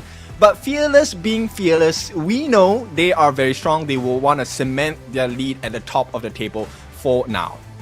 Yeah, Fearless Esports, I mean, they were the first ones to set the record for the fastest game of WKS. Then suddenly, Paws Gaming took it. Then Fearless Esports, they took it once again. Now it's back in the hands of Paws Gaming. So 6 minutes, right? Fearless Esports, my challenge to you is, can you end the game in 5 minutes? So that's going to be a crazy record to set. But against Paradise Esports, they're no slouches as well, right? They have the players 919, Tom, they were from Team Vicious as well. Also a Laotian, counterpart. Right now, they are a Saudi Arabian team. And of course, a lot of the audience, they feel that, Fearless Esports, it's skewed 60%. Paradise Esports, 40%. So Paradise Esports, they might have what it takes to shake things up. Much closer prediction coming in from the audiences across the globe for this particular series itself. And I think, yes, there is a newfound confidence for the side of Paradise. I think I like their performance so far in the league. It definitely is not the cleanest in comparison to the top teams in the table, but this is also a showing of the potential that they have, right? So today is going to be an actual test for them, going up against the strongest team in the league so far. Let's talk about Fearless Esports Hong Kong for the moment. Fable in the clash, Sky in the jungle, Yin in the mid, KK in the farm, and of course Woodwind in the roam. These 5 members have been in the scene for quite a while. When I first laid eyes on them in Season 2, they were an up-and-coming team. Right now at the top of the table, is there anyone to truly contest their power? Yeah, if you talk about all of them, their mechanical prowess is all very strong. Individually, mechanically, they are the top. And right now for Paradise Esports, they do have Yusong on that clash lane, 919 on that jungle role, Belby in that mid role, Tom on the farm lane, and MZK will be their roamer / support. Okay, so I think there's this huge potential that Paradise Esports can achieve. I'm just curious whether they can, put it into reality today. At the same time, I'm really curious what our production has chosen as the head-to-head, because these stats, they do matter. It gives you a little bit of inkling into what to expect for this particular series itself. Yeah, and for Paradise Esports, right, they're a team that really need the experience. They're a team that really want to learn as well. And going up against Fearless Esports Hong Kong, this might mean a death sentence to some people, but for most of the professional teams in this server, it's more about the learning experience. And for Paradise Esports, it's going to be MZK versus Woodwind. On that support role, I feel that Woodwind, he has been stellar in terms of positioning. He uses his life to consistently set up team fights. For MZK, while he likes to play a bit more back, the spacing is a bit better, but Woodwind, I feel that he's much more involved. Yes, I agree. A little bit more conservative coming up from MZK, but for good reason as well. I think Paradise, they like to take very safe fights, but these are the winning conditions, right? You want to be able to take a safe team fight, but let's take a look at the kill participation in the game itself. 2-1 in favor of MZK, but the average damage dealt, I think it's much stronger for the side of Woodwind. So is this conservative playstyle going to be the winning condition for Paradise, or is the aggression coming in from Woodwind going to be more important for that side of Fearless Esports? Yeah, and for Fearless Esports, definitely they're a team that does play very similar to how Paws Gaming play. If they see something of a weakness, they will strike, they will go for your throats. And of course, Fearless Esports, they have been setting records, like we said. For Paradise Esports, sure, it's a very hard game. Play smart, look sharp, and don't forget to use stickers from Jocelyn. I like it. Yes, I think it's very important to celebrate all the different wins. But Sky, this is a very burning statement. There is no paradise in esports, and we are no angels. I think this shows you how scary the lineup of Fearless is. They're in here with one mindset and one mindset only, that is to crush the competition and stay atop of everyone. Yeah, Sky, of course, he's extremely scary on that Luna, on that Jing. You put him on an assassin jungler, he will deliver, and he has been consistently showing results, right? Currently top in the MVP leaderboards, 3 MVPs so far in 3 series played. So definitely, sure, Sky is something that you want to watch out for, but in the back you have KK as well. KK is known to be one of the mechanically strong farm laners, so for Fearless Esports, they are a very well mechanic prowess team. Paradise, they have a lot to answer for. If they go for this slow playstyle that they're so used to doing, Paradise Esports, they might fall victim to Fearless Esports because they're waiting, just waiting for a mistake here. I'm curious whether we will get to see the Luna. I think most of the teams now would have expected the kind of play style, kind of composition coming in from Fearless. Will this Assassin Jungler be allowed? I think definitely we will get an Assassin Jungler game from the side of Fearless. The only question is it going to be a Luna? Is it going to be a Jing? Because you can't ban everything, right? End of the day, you will have to let something through. And Fearless, you know they have the hero pool as well. Yeah, you can ban the Luna, you can ban the Jing, you can ban the Pei even, right? Because for Sky, he has the Hansin. Because for him, he will play the Hansin in the jungle, use it as a tank, go in and out, and then set up fights consistently. For Paradise Esports, yes, they did take a series against See You Soon. And of course, See You Soon is no slouch either. But for them now, this is the true litmus test of where they truly stand in this ladder. Because this is the playoffs before the playoffs, where you are actually able to fight your teammates, your opponents that you might go off against in the playoffs. There's no time to save strats here. I think I agree with that, right? Litmus test. This is where you kind of have to show some of the cards you have already prepared in terms of drafts. How do you adjust to the play style of the different teams? And have you learned fast enough to be able to put that performance to your best in the planes, in the playoffs at this point? Now, Fearless Esports Hong Kong, they will start off with that first pick. They are blue side prio pick. Yeah, definitely for Fearless Esports Hong Kong.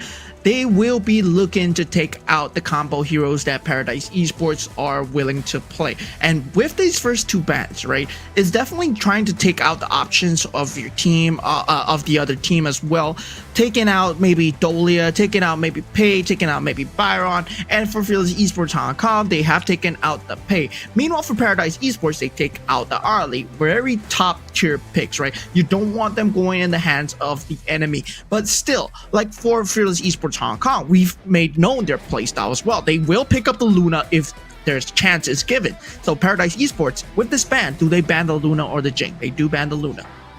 Okay, so now let's take a look at the options. You have the Mai, you have the Lung, you also have your Jing, you have your Pei, Byron, Dharma. So they pick up the Mai, one of the big combinations coming in. So this can be paired off with a frontline tank, right? So this frontline tank will be the shield, or it could also be an assassin jungler. But we'll see. Paradise Esports, they go in with the Lung, huge burst damage as well. They both need someone that set up the team fights for them. And this will be paired with the Ogren, a double whammy for the side of Fearless. Yeah, the 2 dragons coming out for Paradise Esports. Lung itself, right? Infinite Vastness, yes, but it's still very weak to the burst damage coming out from Mai Shiranui, and then they're going for that Musashi here. I mean, there's a lot of lockdown, there's a lot of burst damage coming out with the Yu Huan, the ability to actually enable the team fights, and in Sorrow, yeah, there's a lot of iframes coming out. That board is not going to matter too much, but still, it's a very key setup for Ogren, right? Especially for that Seer state. You need that execution, and it's also a takeaway pick because Mai and Ogren, they pair very well. Burst damage with the execution coming out from the Seer state. I like the ban on the Direnjie. I think it's a very useful ban, right? The golden token, that ultimate coming in from Direnjie, actually it syncs really well with the Mai, syncs really well with Musashi as well, because you lower the armor on magic and physical defenses with the landing of that token. So I think it's really important that they need to keep their defenses up. You can't allow the tank to die. If your Ogren dies in a team fight, then it's really easy for the side of Fearless to expose your weaknesses, because if they have a Musashi, they have a Mai, these 2 heroes are very adept at reaching your backlines free of charge, right? Duel to the death, you just need to pick your target, you will land it. Yeah, and for the second bank coming out, Lady Sun, is an extremely strong pick as well. Rolling Raid, it does provide a lot of mobility. There's a lot of burst damage coming out from an ultimate as well. So for Fearless Esports Hong Kong, right now for the farm laner options, that's actually quite a few to look at. Like for example, the Shouyue, it might be a option here for that poke damage, right? Having that damage from afar with that Musashi and the Mai Shiranui, it provides a lot into the poke option. And I mean, an interesting pick that Fearless Esports can actually go for is the Houyi, because it has that ultimate lockdown. Actually pairs really well with the Musashi and Mai, I feel. Yes, I think it does, which is also one of the reasons why Fearless banned out the Dolia, because Dolia lane combination will work wonders against a whole E. So I definitely see that train of thought coming in from Fearless Esports. But Paradise, they lock in the Mozi, and I like this because they need a little bit more control. You can't really rely too much on the E-Sync to really just set up, because the board is, while it's a short cooldown, you don't want to expend it way before the fights. And Fearless, they pick up the Marco. So a lot of setup. They're hoping for the stuns and knockups to come up from the Mai as well as the Yihuan and maybe even the Mayin. A lot of initiation available for the side of Fearless. Yeah, Paradise Esports with the last pick of the, with the Clash lane here, right? They have not picked up the Clash lane. They need a lot of disrupt, right? Potentially they can go for the Byron themselves to go for a 1v1 against the Mayin. You do have that lane advantage as well. The Cannon Barrage will also benefit you with that board combo. So that Byron seems like a very strong pick, and they do pick it up. So for Fearless Esports, they have a lot of poke damage, a lot of mobility in and out. That Fever Barrage is going to use for that 5v5 and also added mobility as well. So Fearless Esports, they don't have a frontliner. They don't have a tank.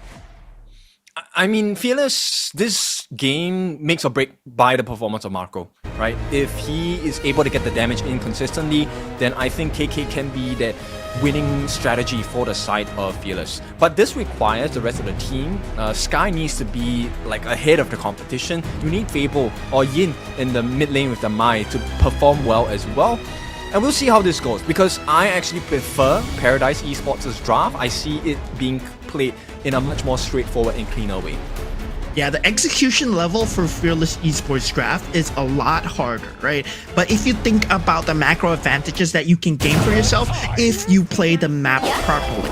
And now we move into the Gorge as we are in game 1 of Fearless Esports going up against Paradise Esports. And both teams, right, they are looking to get more points in the league.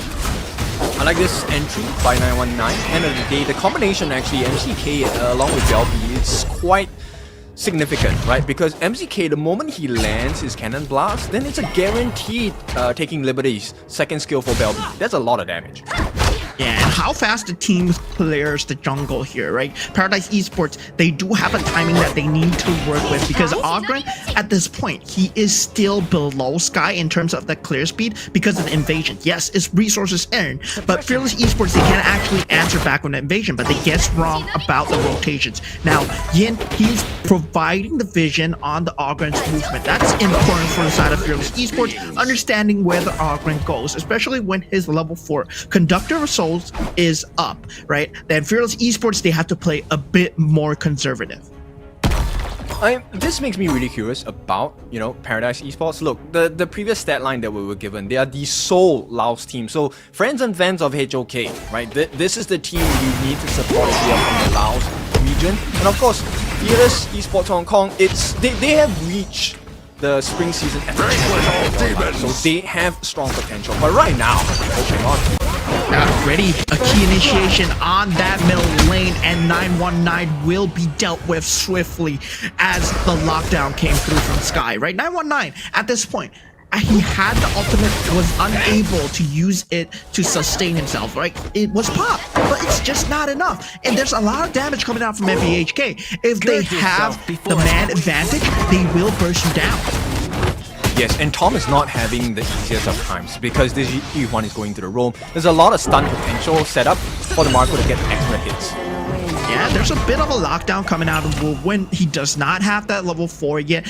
but he does have the ability to flash away. And for you guys, there's a gift code below, so open up your HOK app, go into community on the bottom left, click on the menu, then click on community, find the CD key, and key in this key. You will get something for your time. While they have given the first blood on the side of Paradise Esports, I actually like the way that they're playing right now. I think it's really clean. They're kind of securing their camps across the map. They did lose one on the top though, but Tom, forced to use the flash early in. This is 3 minutes. He will not have flash for that Tyrant. Yeah, flash for Fever Barrage. I mean, that's a very good trade for the side of KK. And of course, if you take a look at the positioning of the rest of the map, you can see that the top lane, Fable, is actually having a good time against Yusong. And this is not something that is common, right? Yin versus the Byron matchup, but you have to know, right? Yin is consistently applying pressure, and he finds it once again. MZK still not able to get out the board, able to lock Yin down, uses the flash away, and yeah, it's just that easy, especially if you have the mobility. So the mobility is actually a big concern for the side of Paradise, right? Because like we just seen, I think almost everyone on the side of Fearless Esports is able to weave in and kind of like sidestep a lot of stuff that Paradise Esports can throw at them. Yeah, superior map positioning will be key in gaming here, because Fearless Esports, right, consistently putting Sky, consistently putting Yin with that pressure on the top, on the bottom. You can start to feel it melt right now, because they are unable to contest this Tyrant. They will go for a trade on the other side, but it's still an unfavorable trade, right? Because for Fearless Esports, with this Tyrant buff, what they want to do is they want to keep on rolling. Fable already trying to sniff out members. He does go for the jump onto Yusong, but that's not the target that you want. I like the decision of Paradise Esports. While we did mention that, you know, it's not the best trade, end of the day, it's still a trade, right? They managed to do it. Not a lot of teams will actually get the trade done. Yeah, already you saw him. He's laying down the damage on the Fable. You don't want to take that 1v1 as the Maheen. Right now, would win. He is threatening that bottom lane together with KK. KK, HP bar, so slightly low at the halfway mark. The Vanguards will be falling through. And this is gold advantage for the side of Fearless Esports. But of course, they have to deal with that lane advantage just thoroughly. You saw now in a bit of trouble, gets locked down, knocked up, not able to move at all. He is imperiled for days as he gets instantly shut down by the Musashi Fable combo. And Fable, I mean, with Sky, it's just a lot of lockdown, man. Yes, and in fact, the movement abilities and the move speed coming in from Fearless actually is pretty hard for Tom to play. He is just always shy of the range to be able to get his skills down, and that is a cause of concern for the side of Paradise. Yeah, Byron, if you can't move, you can't deal damage. If you can't deal damage, you can't sustain. So Fearless Esports, they're shutting down that Byron extremely early, but Woodwind here pops the unending sorrow for the iframes. 919, he's in that back line, have that splash away, but Woodwind will eventually go down the board though. Being used, that's a huge ultimate being converted just for a support kill. That means Fearless Esports, they have more timings in the next few team fights. I think the silver lining at this point is, look, there isn't too many camps to be stolen, so it's still okay, but Sky may be caught getting the catch.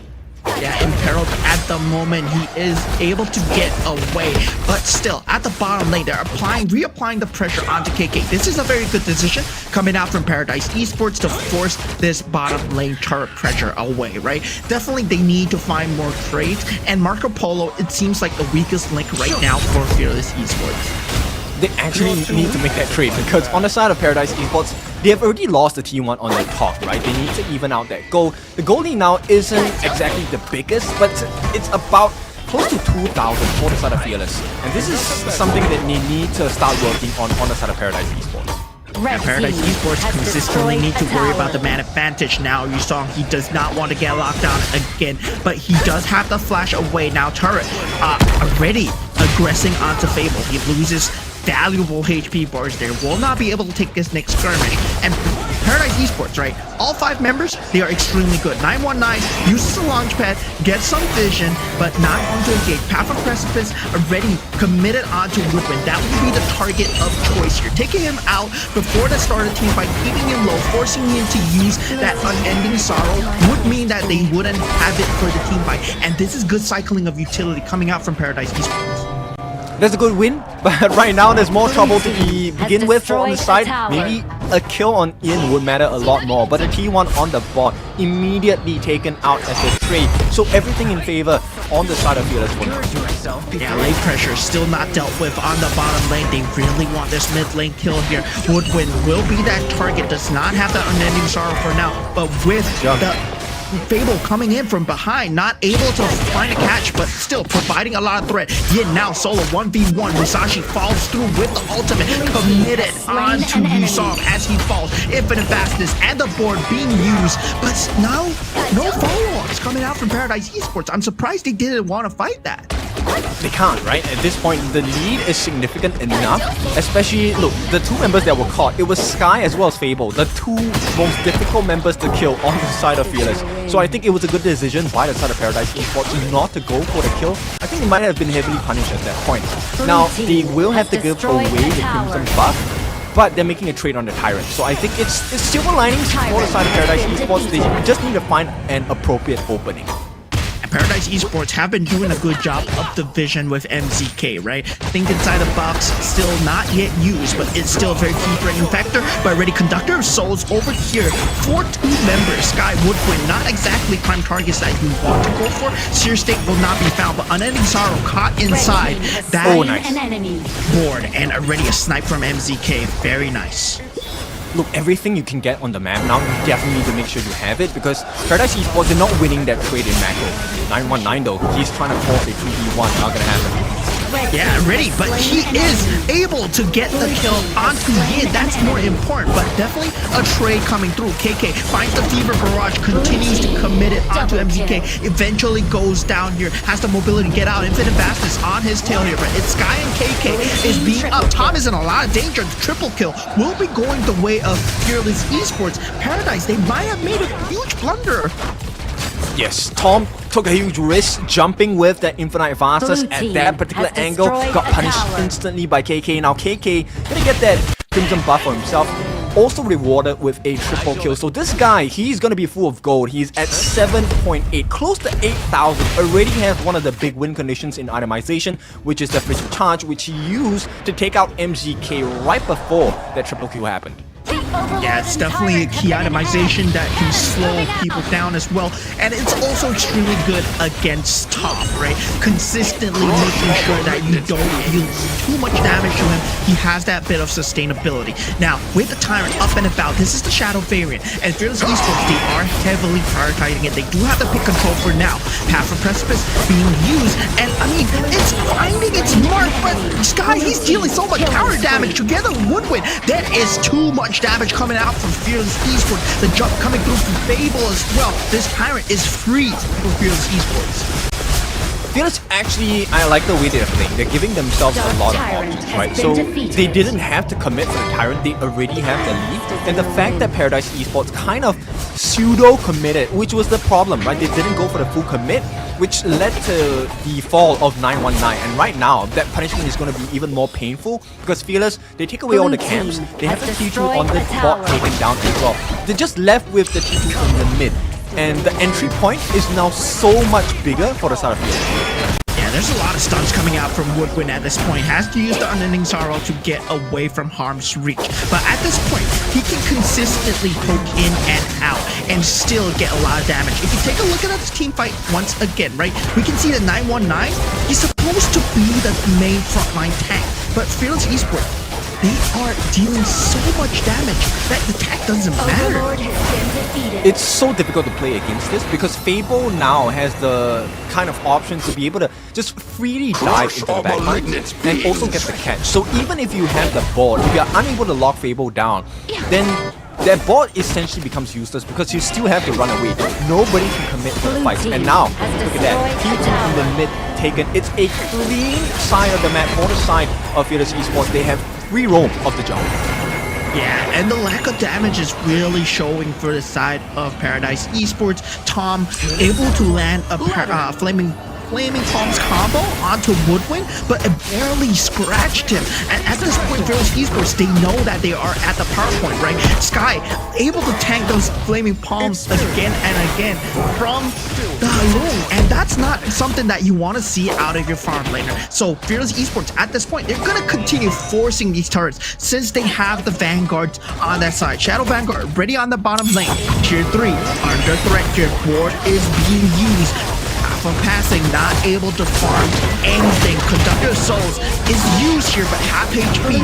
Yin, he is going through in the back line. KK destroys everyone as he deals the backline damage. Vanguards are still up 919. They just trying to deal with it as much as possible. Tier 3 eventually goes down. Another one as well. You saw he might be in a lot of trouble here. Does have the creeps, does have the tower, but Fearless Esports already taking 2 tier 2s and jumping in will be Sky as he is able to follow up with his team as they crash on. No creeps at the moment, but Paradise Esports, they're all down. Beautiful combinations coming in from this side of Fearless Esports, getting the heals with the Unending Sorrow as well.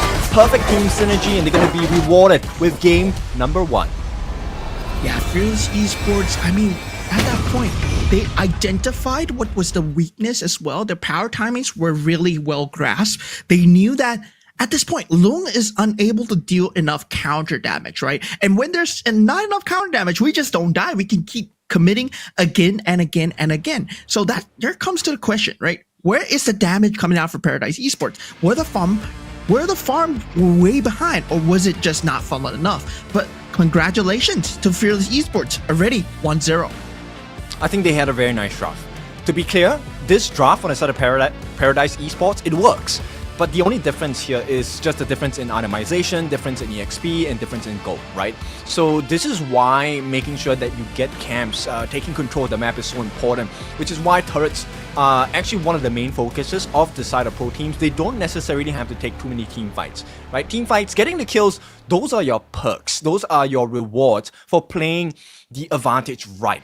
And right now, Fearless Esports, by taking those early tier 1s and tier 2s, they have a little bit more access into the jungle, which they then slowly use to put pressure and just stop Paradise Esports from farming. And this game, KK was given the absolute freedom because of how strong the front line is. Fable in the front lines to jump into the back lines on the side of Paradise to catch the people out. Sky as well, look, he went for the full tank utility build.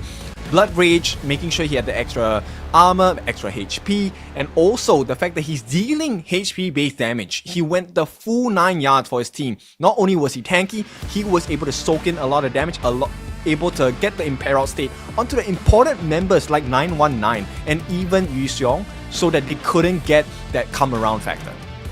Yeah, all the front line for Paradise Esports was systematically taken away from the build coming out from Fearless Esports as well. And if you take a look at the damage factors coming out from the side of Paradise Esports, right? Tom was the only response. Belby, he was trying his best, yes, but the board, it's not able to be found because of the mobility coming out from Fearless Esports as well. And this is one of the key factors that play so well into Fearless Esports. Every single one of them has a jump mechanic that can traverse terrain, that can potentially catch up to your teammates as well. So as long as one member is going in, the rest of the members can fall through as well. And for Paradise Esports, yes, damage is spread evenly throughout, but they were consistently not able to find the finish at the Fearless Esports. Woodwind sustain proved to be a bit too much.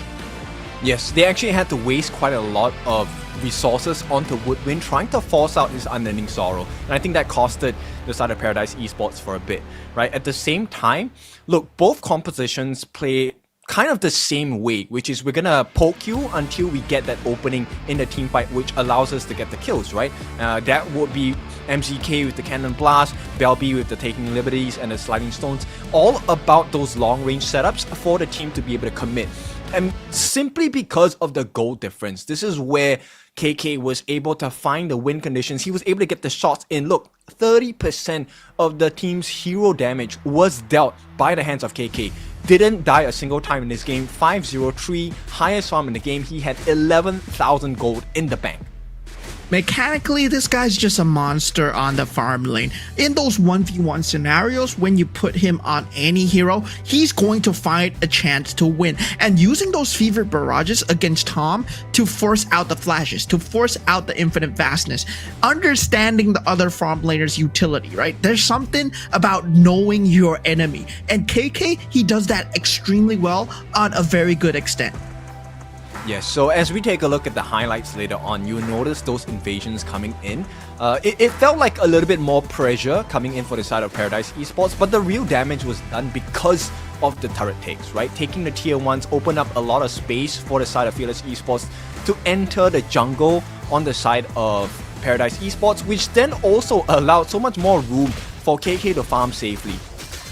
Yeah, I mean, take a look at the highlights, right? You can tell that already with this top lane pressure, it secured the lead for Fable, especially versus a Byron. Because Mayin, you're not able to deal well against a Byron. But with the consistent threat of Sky coming through, that's going to be a lot of pressure on that top lane. And this is why they can consistently do this.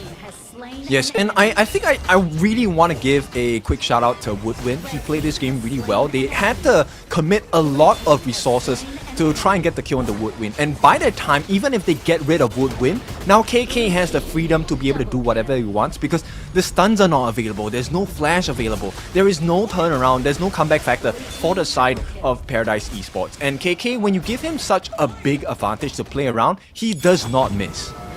And those last few team fights, the board was set up, yeah, but already they're unable to deal in the damage. 919 consistently could not get off his Conductor of Souls. And now, with that, the rest of the team members just melted in the back lines because Fearless Esports, they have the mobility to jump you if you're slightly ever so out of position. If you take a look at this, Sky once again punishing 919's over eagerness, over zealousness, and just a slight bit of positioning error is going to cost you the game at this point. It would have been very different if the gold was equal, if they had equal items. But I think, you know, Fearless Esports, they have been a team that's been around for a long time. They know about the gold differences, item advantages, and they knew how far they could take and push the limits of the team synergy at this point, right? The heals coming in from Woodwind was so spectacular, allowed them to go into a great position to win that game. Number 1 in this best of 3 series. So it's not the end of the world for Paradise Esports. I think they have shown great potential with the first draft. Now, both teams have committed pretty big tier 0 picks. Ogren, the Musashi. I want to see what else is open, but I think pressure's on the side of Paradise because Fearless, they have the Luna, they have the Jing. These are still available for the side of Fearless. I mean, Fearless Esports, they are the team that won Paws Gaming 3-1. So for Paradise Esports to bring them to this level, right? To bring them to that state where, yeah, they might actually win. Paradise Esports might actually win if they do this correctly. So the drafts are extremely solid, and the terms of heroes pick as well, the decision making is all good as well. So, I mean, Paradise Esports by far is not a bad team. They have a learning curve though. They need to overcome that learning curve by playing against Fearless Esports today. And they might be able to take on top teams. I think they have already shown a great potential today, right? Just the draft alone shows their understanding of the game, and I think it's pretty much up there with the top teams across the world in the leagues. But the question now is they need to make sure that the execution is on point because you can't allow members on your opponent team to take turrets like that, and you need to identify where are those lanes. You need to force a lead somewhere in the map, right? Be it from the jungle, in terms of jungle camps, or just getting the first blood in general. I think that's very important for the side of Paradise Esports. So if they can come up with the same style of draft again, same level of draft again in game number 1, as long as they play it cleanly, I think they definitely can take a game off of Fearless.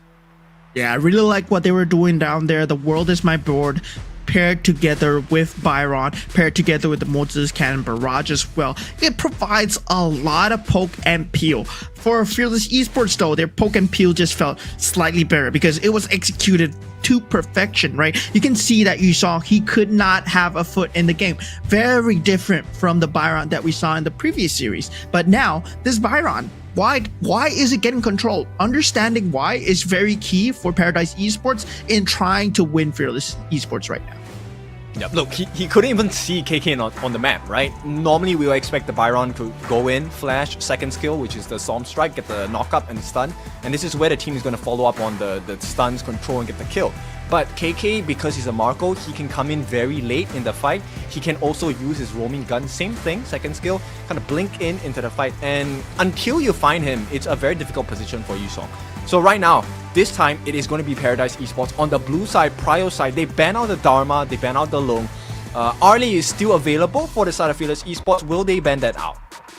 Yeah, Fearless Esports, I mean, at this point, right, they have not picked up the Byron, they have not picked up the pay. They can do this if, they can actually pick it up if they wish to do so, or they can ban it out so that Paradise Esports does not get that priority pick for themselves, especially the pay, right? Because Paradise Esports, they also play a mean pay as well. But for Fearless Esports, they do prioritize the Luna instead. So I'm not too sure Paradise Esports, they do play the Luna, but they will pick up that early for themselves. Okay, so this opens up options like the pay. So pay Byron, like you said, hasn't been picked up by the side of Fearless Esports. I think this is definitely going to be one of the particular considerations on the side of Fearless Esports. And this also means that Fearless Esports can play a very aggressive early game. But no, they want to play a late game style. They're going to pick up the Soyue. Interesting.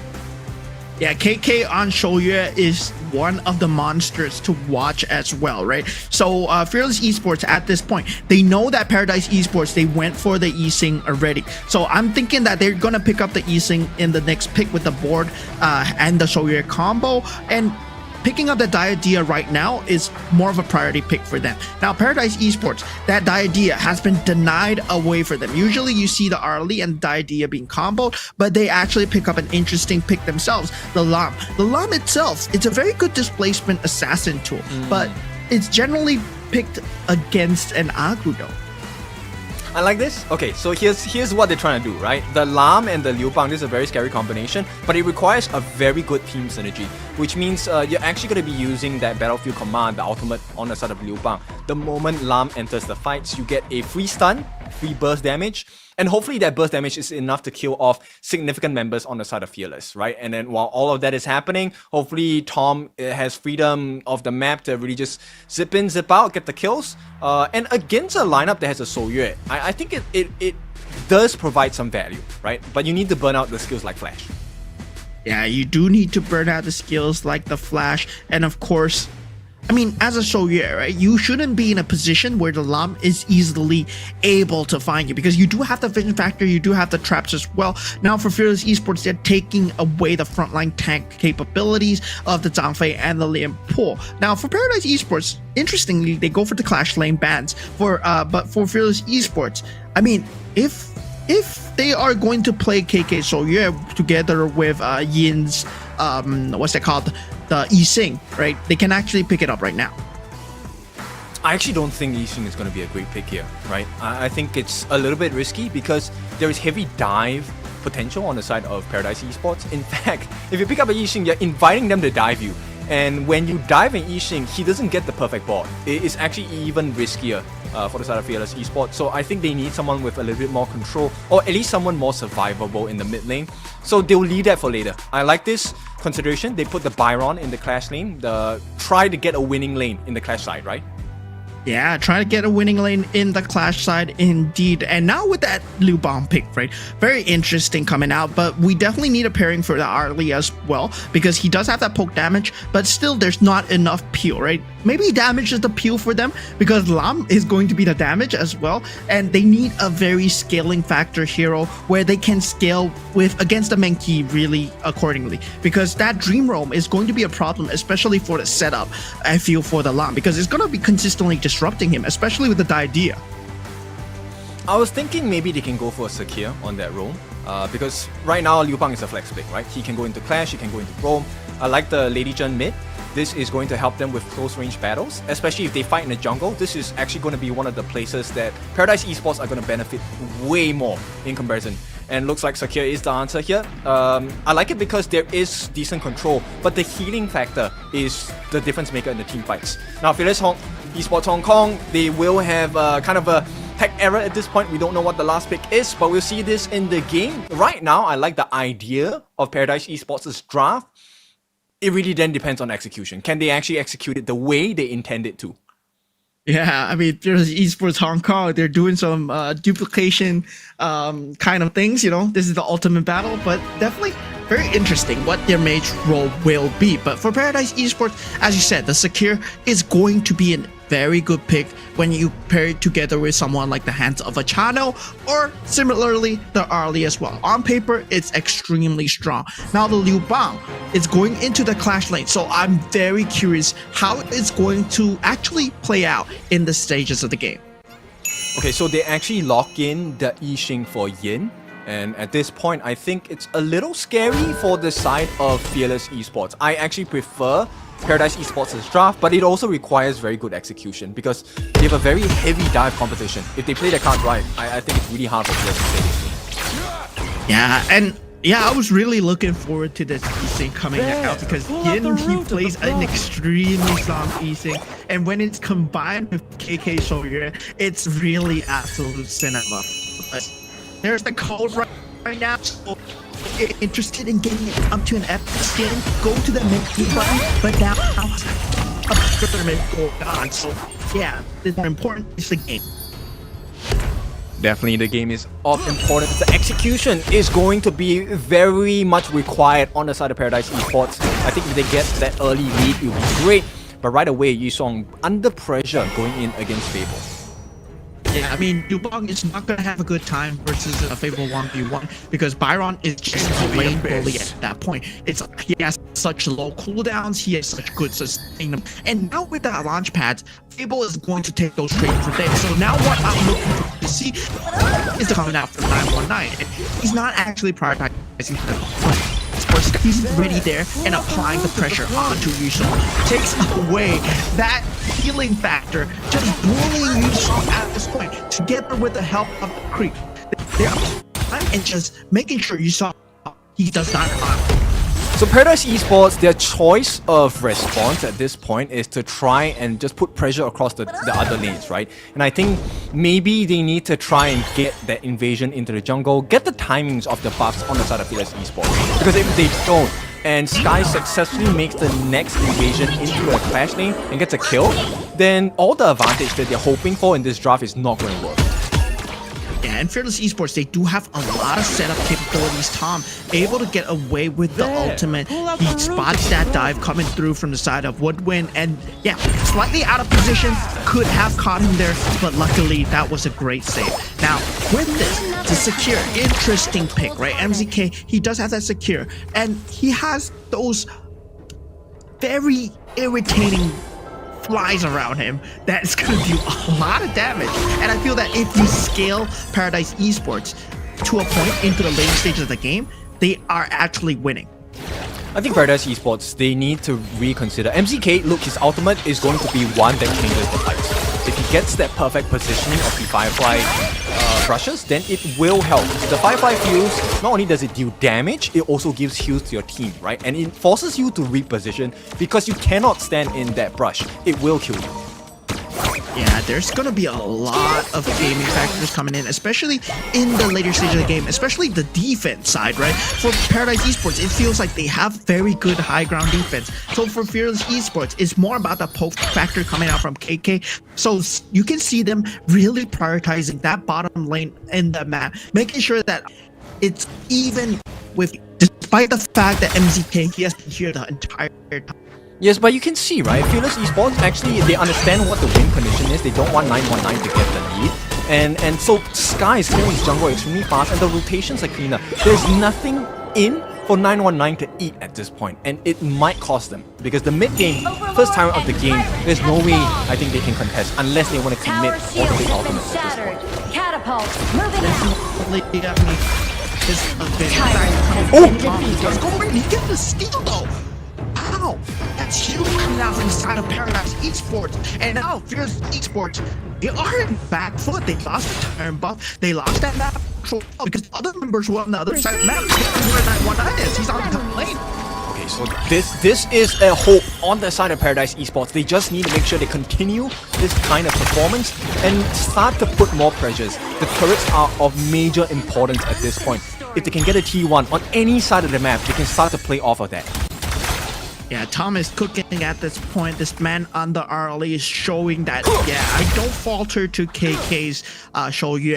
And of course, we can see that Fable, he's consistently applying that pressure on the top lane. And as you said, that lane pressure, that jungle pressure is so good at dealing with 919 because he does have the ultimate, but he's in a lot of danger and he gives away the first blood. You saw unable to help at this point, as it will be a 2 for nothing as Fearless Esports continue to live in the enemy's jungle. There was no response coming in from the side of Paradise Esports, and right now it is a Paradise for the side of Fearless instead. Multiple knockups, MGK in danger. Yeah, he does have to use that flash away. And as you were saying, it's the Paradise, right? Because Paradise Esports, they had that Tyrant buff, so they wanted to go for the fight, but Fearless Esports, they just kept shoving more and more members of themselves in there. And KK right now is extremely low, but he does have the ability to consistently just get away. And right now, the Fearless Esports, they're going to start forcing a lot of situations for the side of Paradise Esports. They don't even need to necessarily take a fight. They just need to get the members of Paradise Esports together. And once they're all locked in, they're wasting their time. So I like that 919 recognizes this, trying to go for the steal, but he might give his life again. Yeah, gets spotted out, gets the Azure Golem for himself. Rest of the members are on him, crosses the terrain, but instantly gets sniped by KK. The board unable to find MZK, does not have the flash, but this puts Tom in a lot of danger here. As the rest of the members, they come through. Tom, he gets a counter engage. You saw him with the comeback just in time, providing enough manpower to actually get the trade onto Wookwen. Paradise Esports, they're fighting bar for bar here. Now, mid lane pressure, Fable is there to handle it. So this is the start of pressure coming in from Fearless, right?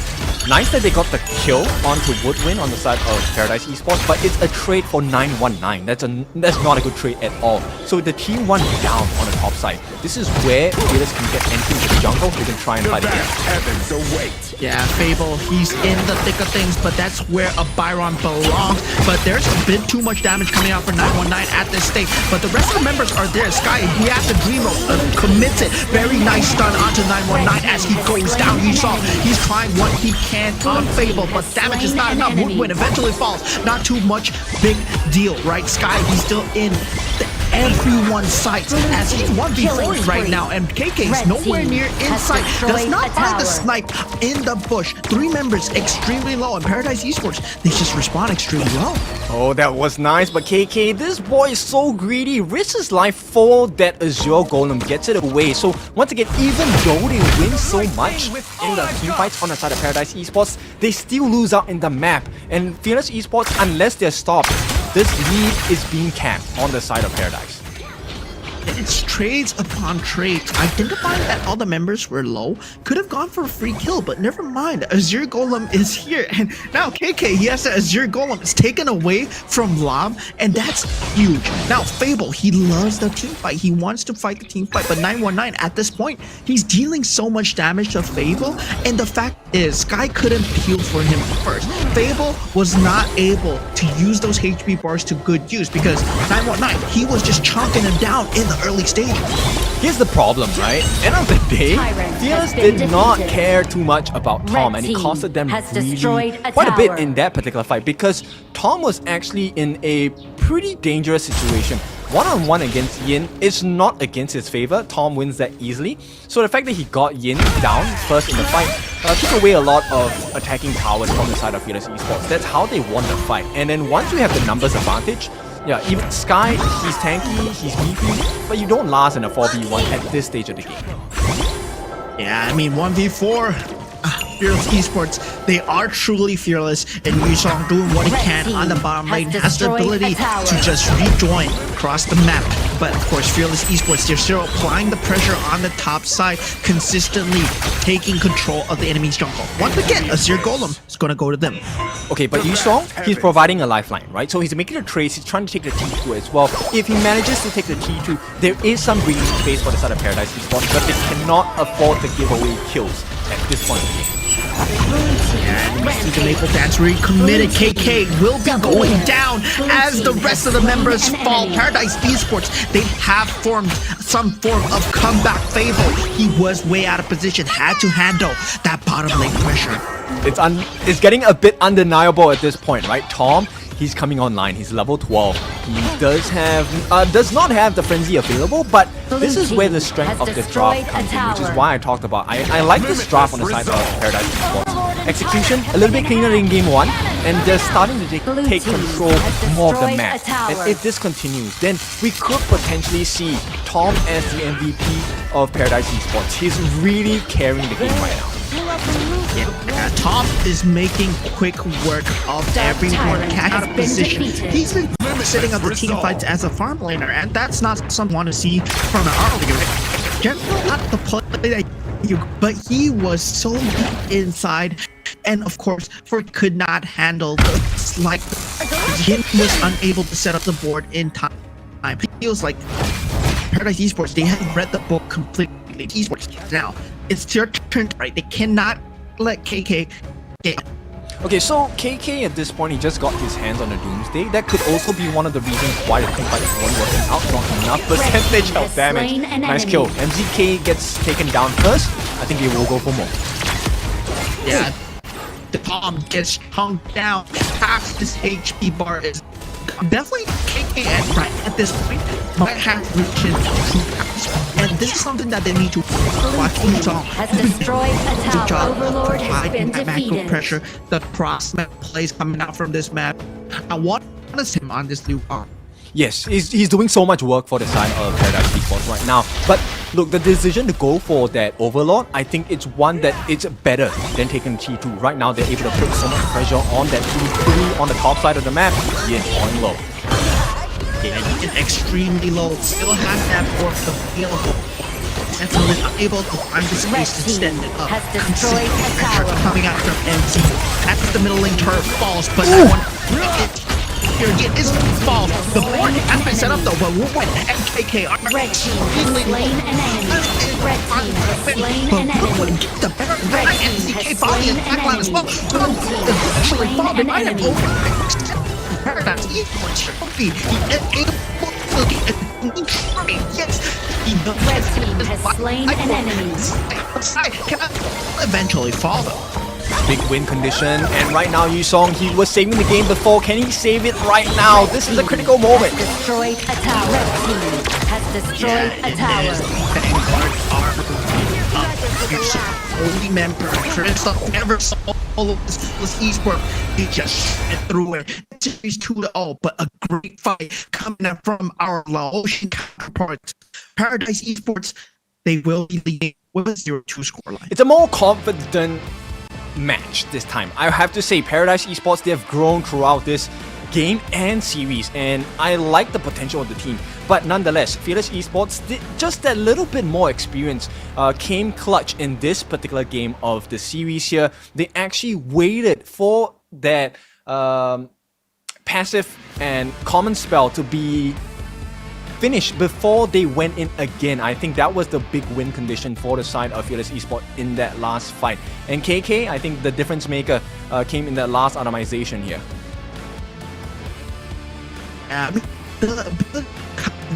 With that chaser, Paws is such a monster at a sliver of health, and everybody wants to kill, but just make sure that enough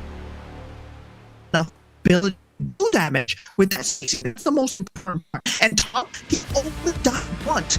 That one, what meant that point, it was so important. Team fight was a key marker for Paradise Esports to actually get a hold of the game. Yes, itemization for KK definitely was very big in changing the whole team fight for the side, right? And the fact that, look, I don't think anyone on the side of Paradise Esports did that badly in this particular game. In fact, I would say that they did better than the side of Fearless Esports. It was just really that change of pacing that hurt them. Having to expend those common spells early for the side of Tom was what really costed them in that last fight.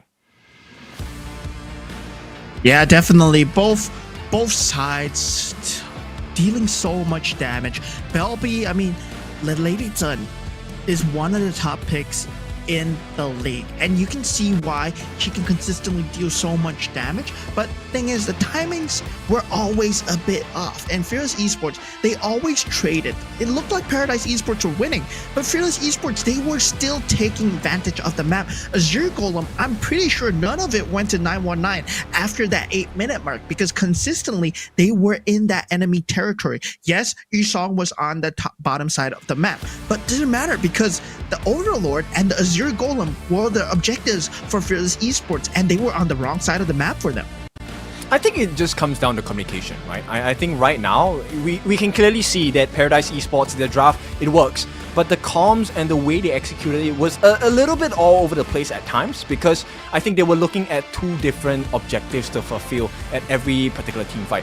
This game was a lot closer than game number 1, which is to the benefit of Paradise Esports. I think they managed to put pressure on the number 1 team in the league. But Fearless just edging it out in that last moment because they knew the win conditions. They actually kind of separated each particular individual on the side of Paradise Esports, took them down one by one, and once those big turnaround conditions were not available to the side of Paradise anymore, then Fearless just went in for the kill.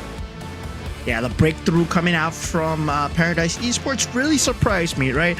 No team can sit at the top forever, and Paradise Esports, they nearly threatened that. And Fearless Esports, right now, they need to look at the strategies once again. What did we do wrong? How did we lose control of the map? But still, Fearless Esports, they really had that great mid-game decisions. And looking at this man, Sky here, he's still MVP farming. Currently the top MVP getter of the entire WKS. This man on the jungle, he's good on the tank, he's good on the initiators, he's good on the assassins as well.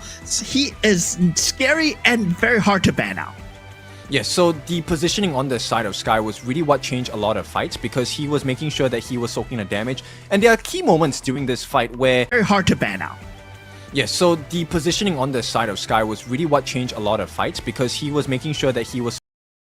a key...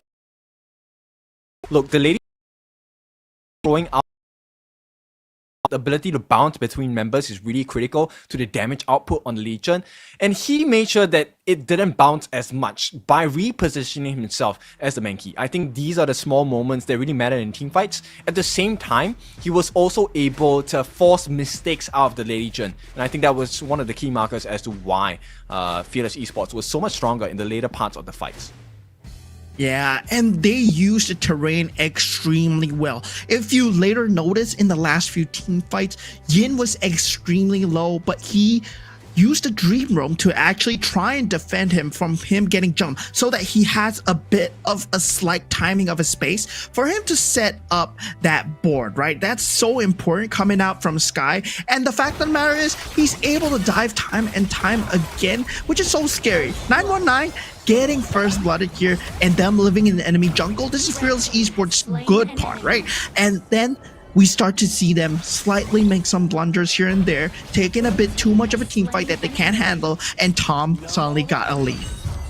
Yes, this initial aggression coming from Fearless Esports was what was so scary. Sky actually made the call to the team to say, let's go and put pressure onto 919, and because as an assassin jungler, when you start to fall behind, the damage output isn't as high, and then you start to falter because you can't defend your camps. But Yusong was the turnaround condition for the fights on the side of Paradise Esports, right? His battlefield commands, those ultimates coming in, they were really big, created a lot of space, which Tom definitely made full use of. But once the frenzy expires, that is where that win condition starts to turn off. You don't have that big burst of damage, you don't have the lifesteal anymore. And this is where Fearless Esports, they made it very consistent. They said, you know what, we can fight, but we need to drag this fight duration, make sure the frenzy runs out. Once the frenzy runs out, we can go back in. And that's exactly how they executed the team fights in the later parts of the game. And unfortunately for them, MGK kind of dove a little bit too far. He went in to chase for the kill on KK, which I thought could have been a better decision to try and make the save on the Tom instead, right? He got taken out, there was no comeback from that point on. Yeah, you can see that Tom was just slightly ever so out of terrain as well, because that he was in the Azure Golem pit. If he had just a slight bit of a pixel, KK would have died, and I mean Woodwind would have died as well following that, but that slight bit of difference mattered when it came to the spacing. And this is the highest level gameplay where you can say that, oh, if I just had that little bit more pixel, it is between a win and a loss. But definitely ending on a win will be Fearless Esports today as they continue to hold the top of the leaderboards. And speaking of the top of the leaderboards, we have the next match lined up for you guys. It's going to be Impunity versus Pro Esports. And Impunity is a team that were previously at the top. Yes, very strong team. So today it's a challenge of all of the new teams coming into the Wildcard Spring Season 2025, going up against the top dogs or have been the top dogs of the Wildcard series, right? So I want to see how they perform. So far, it has been the champions and the winners of qualifiers and series that have been making all the calls, all the shots. Let's see if this is going to be a different case in the last series of the day. We'll go for a short break. When we're back, we'll put the words into reality.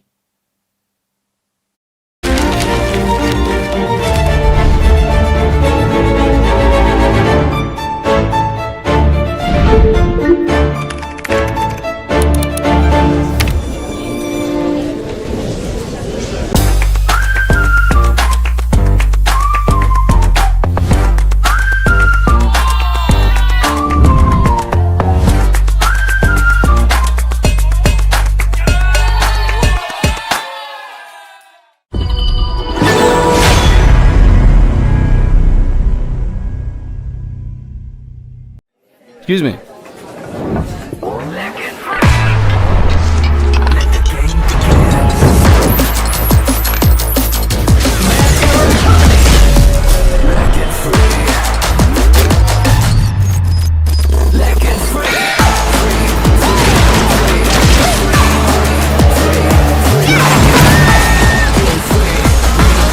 Hugging Steve. Victory! Yes, yeah. Another round. Sure, but how about a smoother phone next time?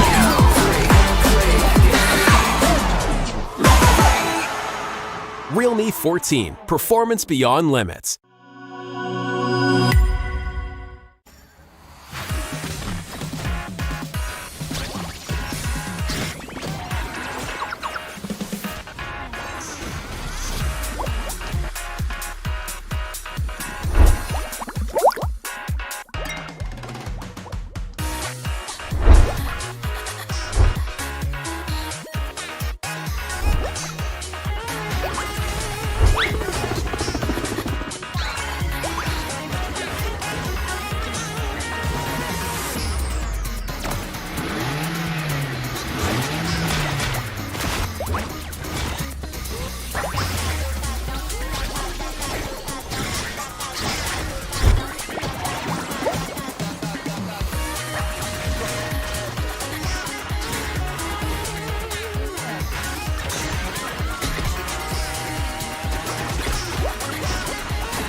The unfaithful must be executed.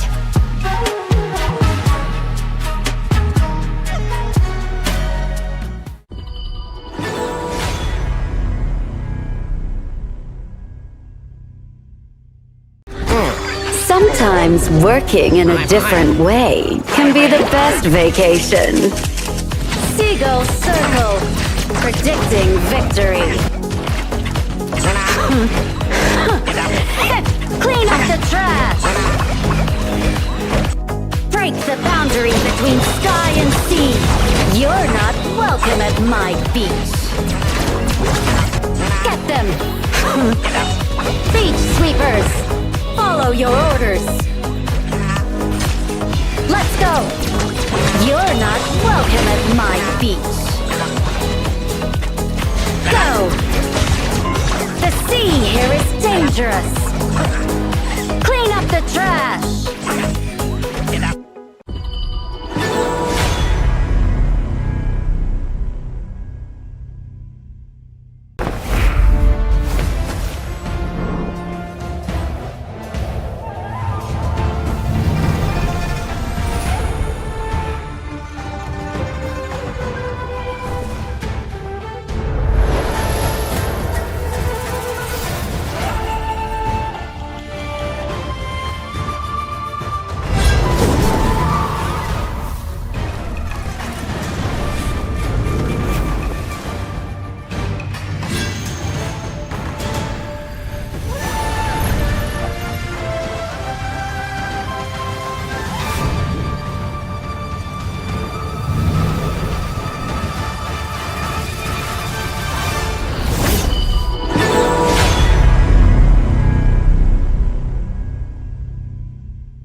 Excuse me.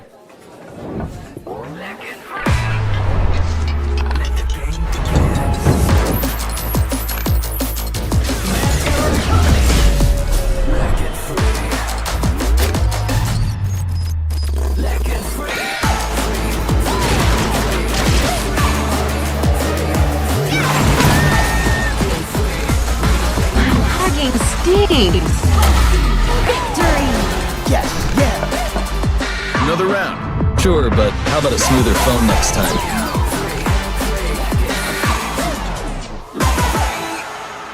Realme 14. Performance beyond limits.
The unfaithful must be executed.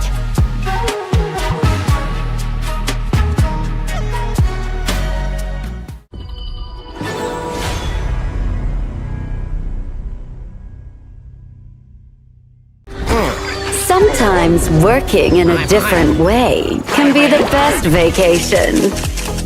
Seagull Circle, predicting victory. Clean up the trash! Break the boundary between sky and sea. You're not welcome at my beach. Get them! Beach sweepers! Follow your orders! Let's go! You're not welcome at my beach. Go! The sea here is dangerous. Clean up the trash!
Excuse me.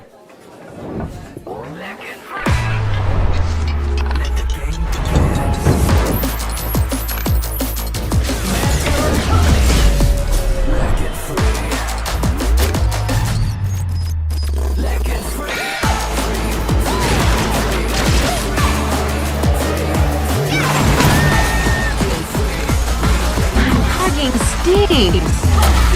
Victory! Another round. Sure, but how about a smoother phone next time?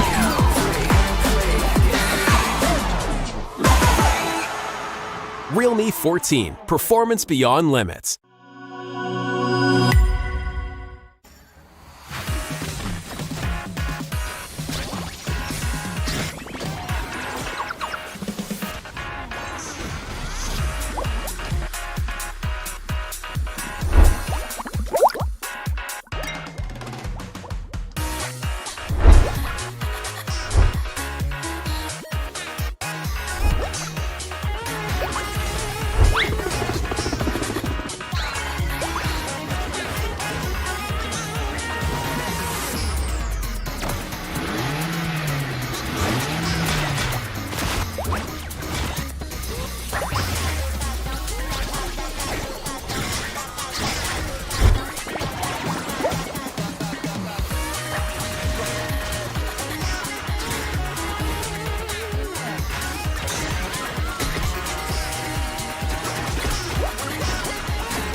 The unfaithful must be executed.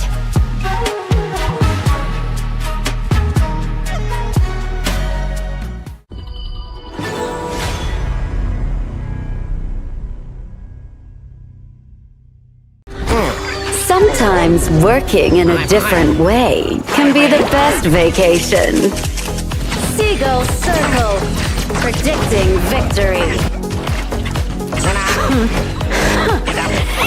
Clean up the trash! Break the boundary between sky and Welcome back from the break. It is time for the last series of the day. It is your favorite kind of tofu kindofu, and with me is Moman once again. How do we feel about game number 3? I'm excited for game number 3, man. Super excited because it's going to be my favorite team in this series. It's going to be Impunity going up against Pro Esports. Now, Impunity, right now, they find themselves in the middle of the leaderboards. They're currently 4th place with, I think, 0 points if I'm not wrong. So they're at a weird situation, right? They were once the top dogs, but now they're fighting against extremely strong teams. For Pro Esports, however, it's a very new team. So Impunity, it's going to be, are you guys still there? Are you guys going to be the top tier that we saw previously in the previous WKS? Or are you going to falter and you have shown to be too overconfident? That's where growth is very important, right? I think we have already seen teams. So even in the previous series, look, they've been growing during the game, during the series itself. I hope to be able to see this for Pro Esports as well. Yeah, I mean, for Pro Esports, it's going to be very important, especially going up against one of the top tier top dogs in the previous WKS as well. And right now, they're still kind of at the top, right? Impunity, they took Paradise Esports 2-0 in a very clean fashion. However, they lost to the current team at the top, which is Fearless Esports Hong Kong. Fearless Esports, right now, they are showing everyone in the regular season yet that, yeah, we're a team to be watched. But what really matters is going to be that playoff. And for Impunity, if they don't make it to playoffs, especially if they lose to Pro Esports, well, it's going to be a very telling sign. But the audience prediction is 60% of you think Impunity are going to make it. I think they have a very huge fan base, right? Like you said, Pro Esports, they are a new team and they're kind of growing along with the scene as well. So this is a sight to see because we have seen huge potentials coming in from every region. But let's talk about the teams today. Impunity Esports, ex-champions looking to secure another place once again. X-Hero in the clash, Jimmy in the jungle, Xiaolin in the mid, up in that farm lane, and of course Megumi in that roam for Impunity Esports. Yeah, and it was close games, right? 2-0, yes, but those games were extremely close. It was 50-50. And the fact of the matter is, Fearless Esports is the top dog right now, but Impunity Esports, they are a team that learns. And I feel that they're a team that grows as well. So I feel that, yeah, going into this series, Pro Esports, they better be a team that learns. They better be a team that grows. Because this team is going to be extremely strong and in your faces.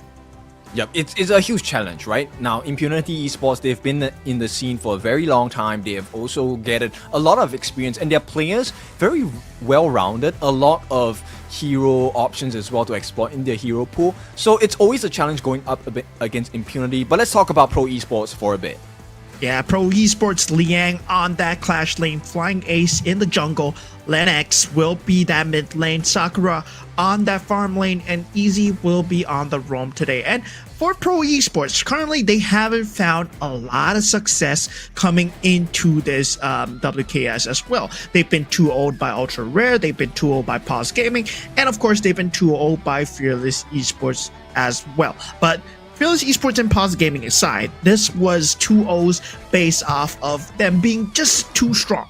But for Ultra Rare, it just feels like, yeah, they were at the 50-50 mark as well. But that 50-50 mark might not be enough, especially against a powerhouse like Impunity. But looking at the head-to-heads, the KDAs are way better for Sakura. But Impunity, they have not played a lot of games. They've only played 2 series so far. So Sakura 18, 18, and 7 for KDA.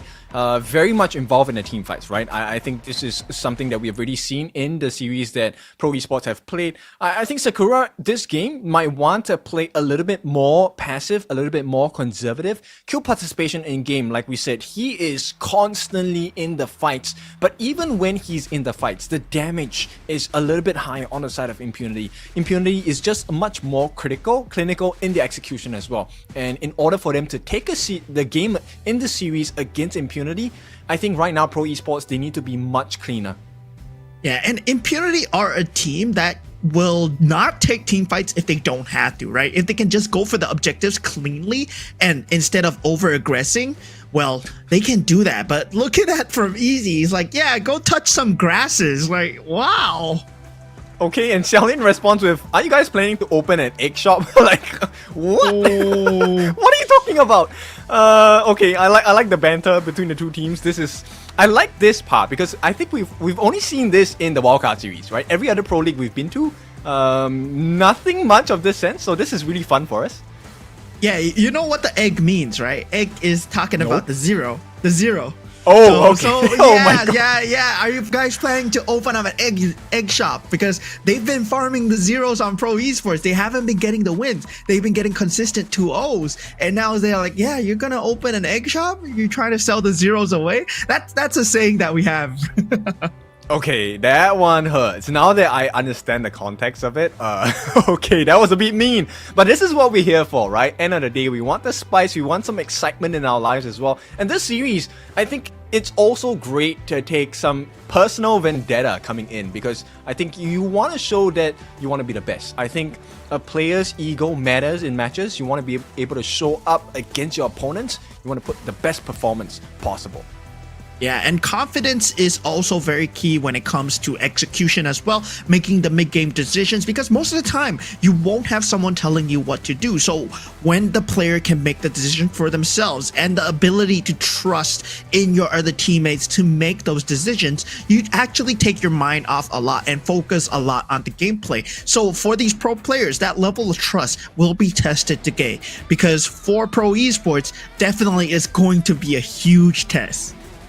It is, it is. I think Impunity is one of the hardest teams to go up against in this league. I mean, we already have Fearless, we have Paws Gaming and stuff like that. So it is already a big challenge. Impunity is one of the strong teams in this league, and they have proven themselves to be consistently strong contenders, not just in the local regional leagues, but also in the world stage. So this is a learning lesson for the side of Pro Esports, and I hope today they learn quickly and they learn with much vigor, because it's absolutely necessary against a team like Impunity. Yeah, Impunity, I mean, a team that likes to go fast, they can go slow, and there's a lot of versatility in that. And Pro Esports, they might see a different version of Impunity today as well. So definitely there's a lot of things for them, a lot of stats out there for them to learn about them, especially when it comes to the drafts, when it comes to the hero tendencies, what do they do at certain stages of the game. For Impunity, right, they are very objective based. You will see them trying to invade your jungle, take away your objective, which is namely your Azure Golem and your Crimson Golem. Can they defend that? Then afterwards, that Tyrant, 4-minute timings as well, especially those turrets, the T1 turrets. How important are these in defending your jungle? They will systematically try and take you down via these angles. So Pro Esports, they gotta watch out for that.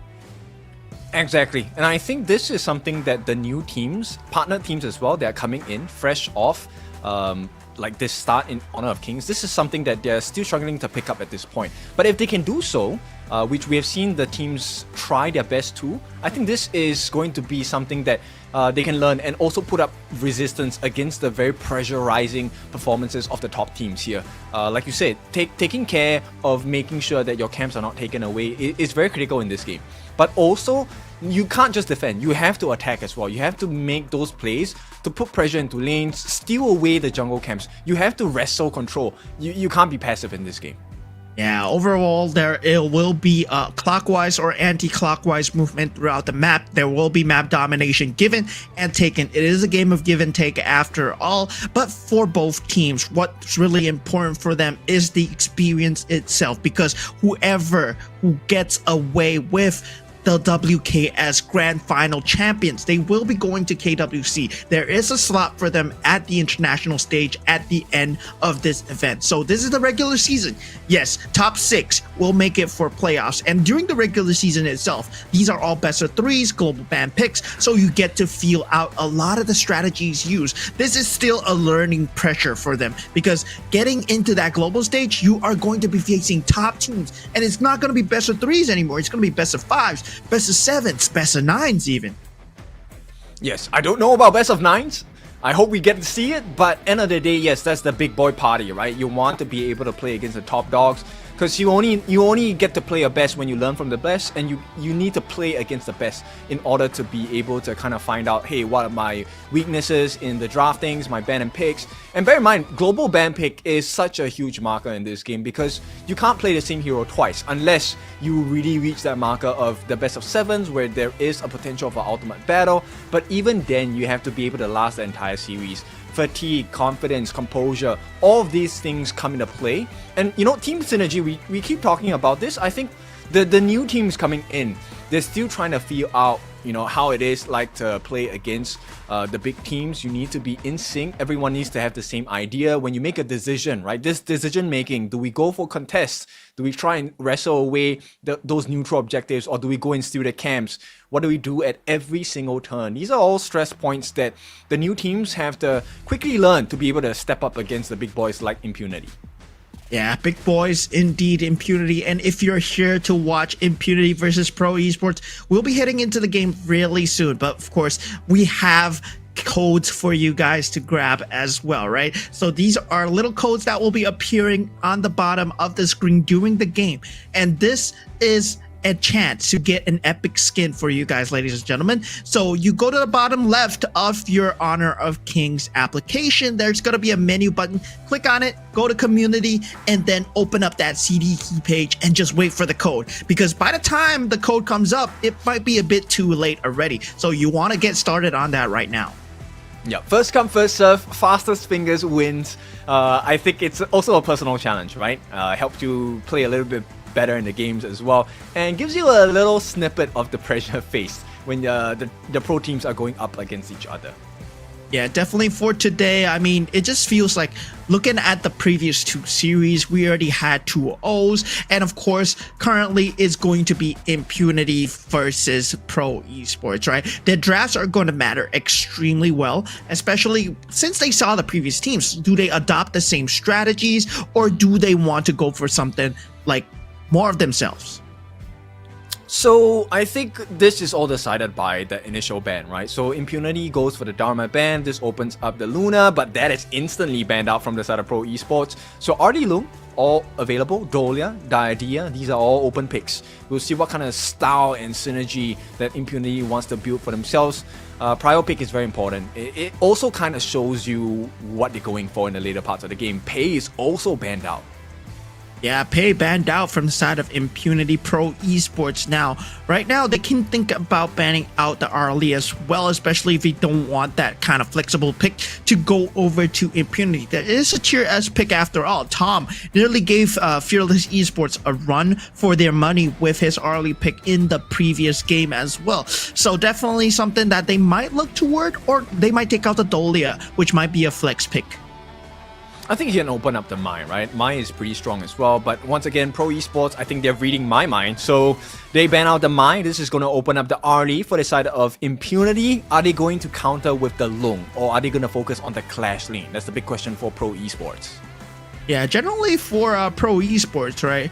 I just feel that right now they are struggling in terms of reacting to the draft too quickly when it comes out to when a problem is presented by the other team. They're reacting a lot, but then they're not thinking about their own win conditions. And I feel that now they need to start thinking about, what do we need to actually win? What do we need to actually counter out? What style are we going to play? And now I really like this coming out from Pro Esports. It feels like, yeah, in the Arlie pick, there's not too much to answer for. So let's just go with our own strategies. We're going with the Zhangfei, the Byron, the Unbridled Outburst, together with the ability to fight, and the Leaping Savior, together with the ability to sustain.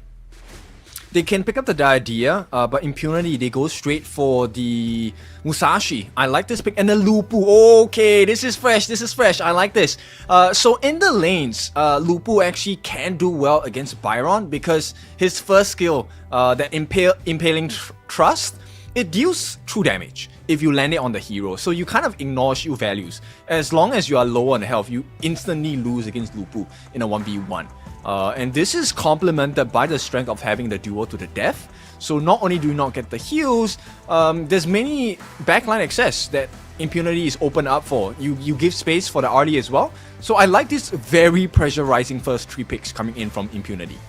Yeah, I mean, there is a lot of pressure here. Now with the ban, something that's very interesting right now for Impunity is, do they go for the E-Sing here, right? If you go for the E-Sing Lupu combo is actually very strong. So I think I like it a lot in ranked gameplay, but now in a competitive style, will they want to combo that, right? Having a Zhangfei, it's also a pick for the side of Pro Esports, that Unbridled Outburst with the World is My Board, potentially taking that away from Impunity might actually benefit them more.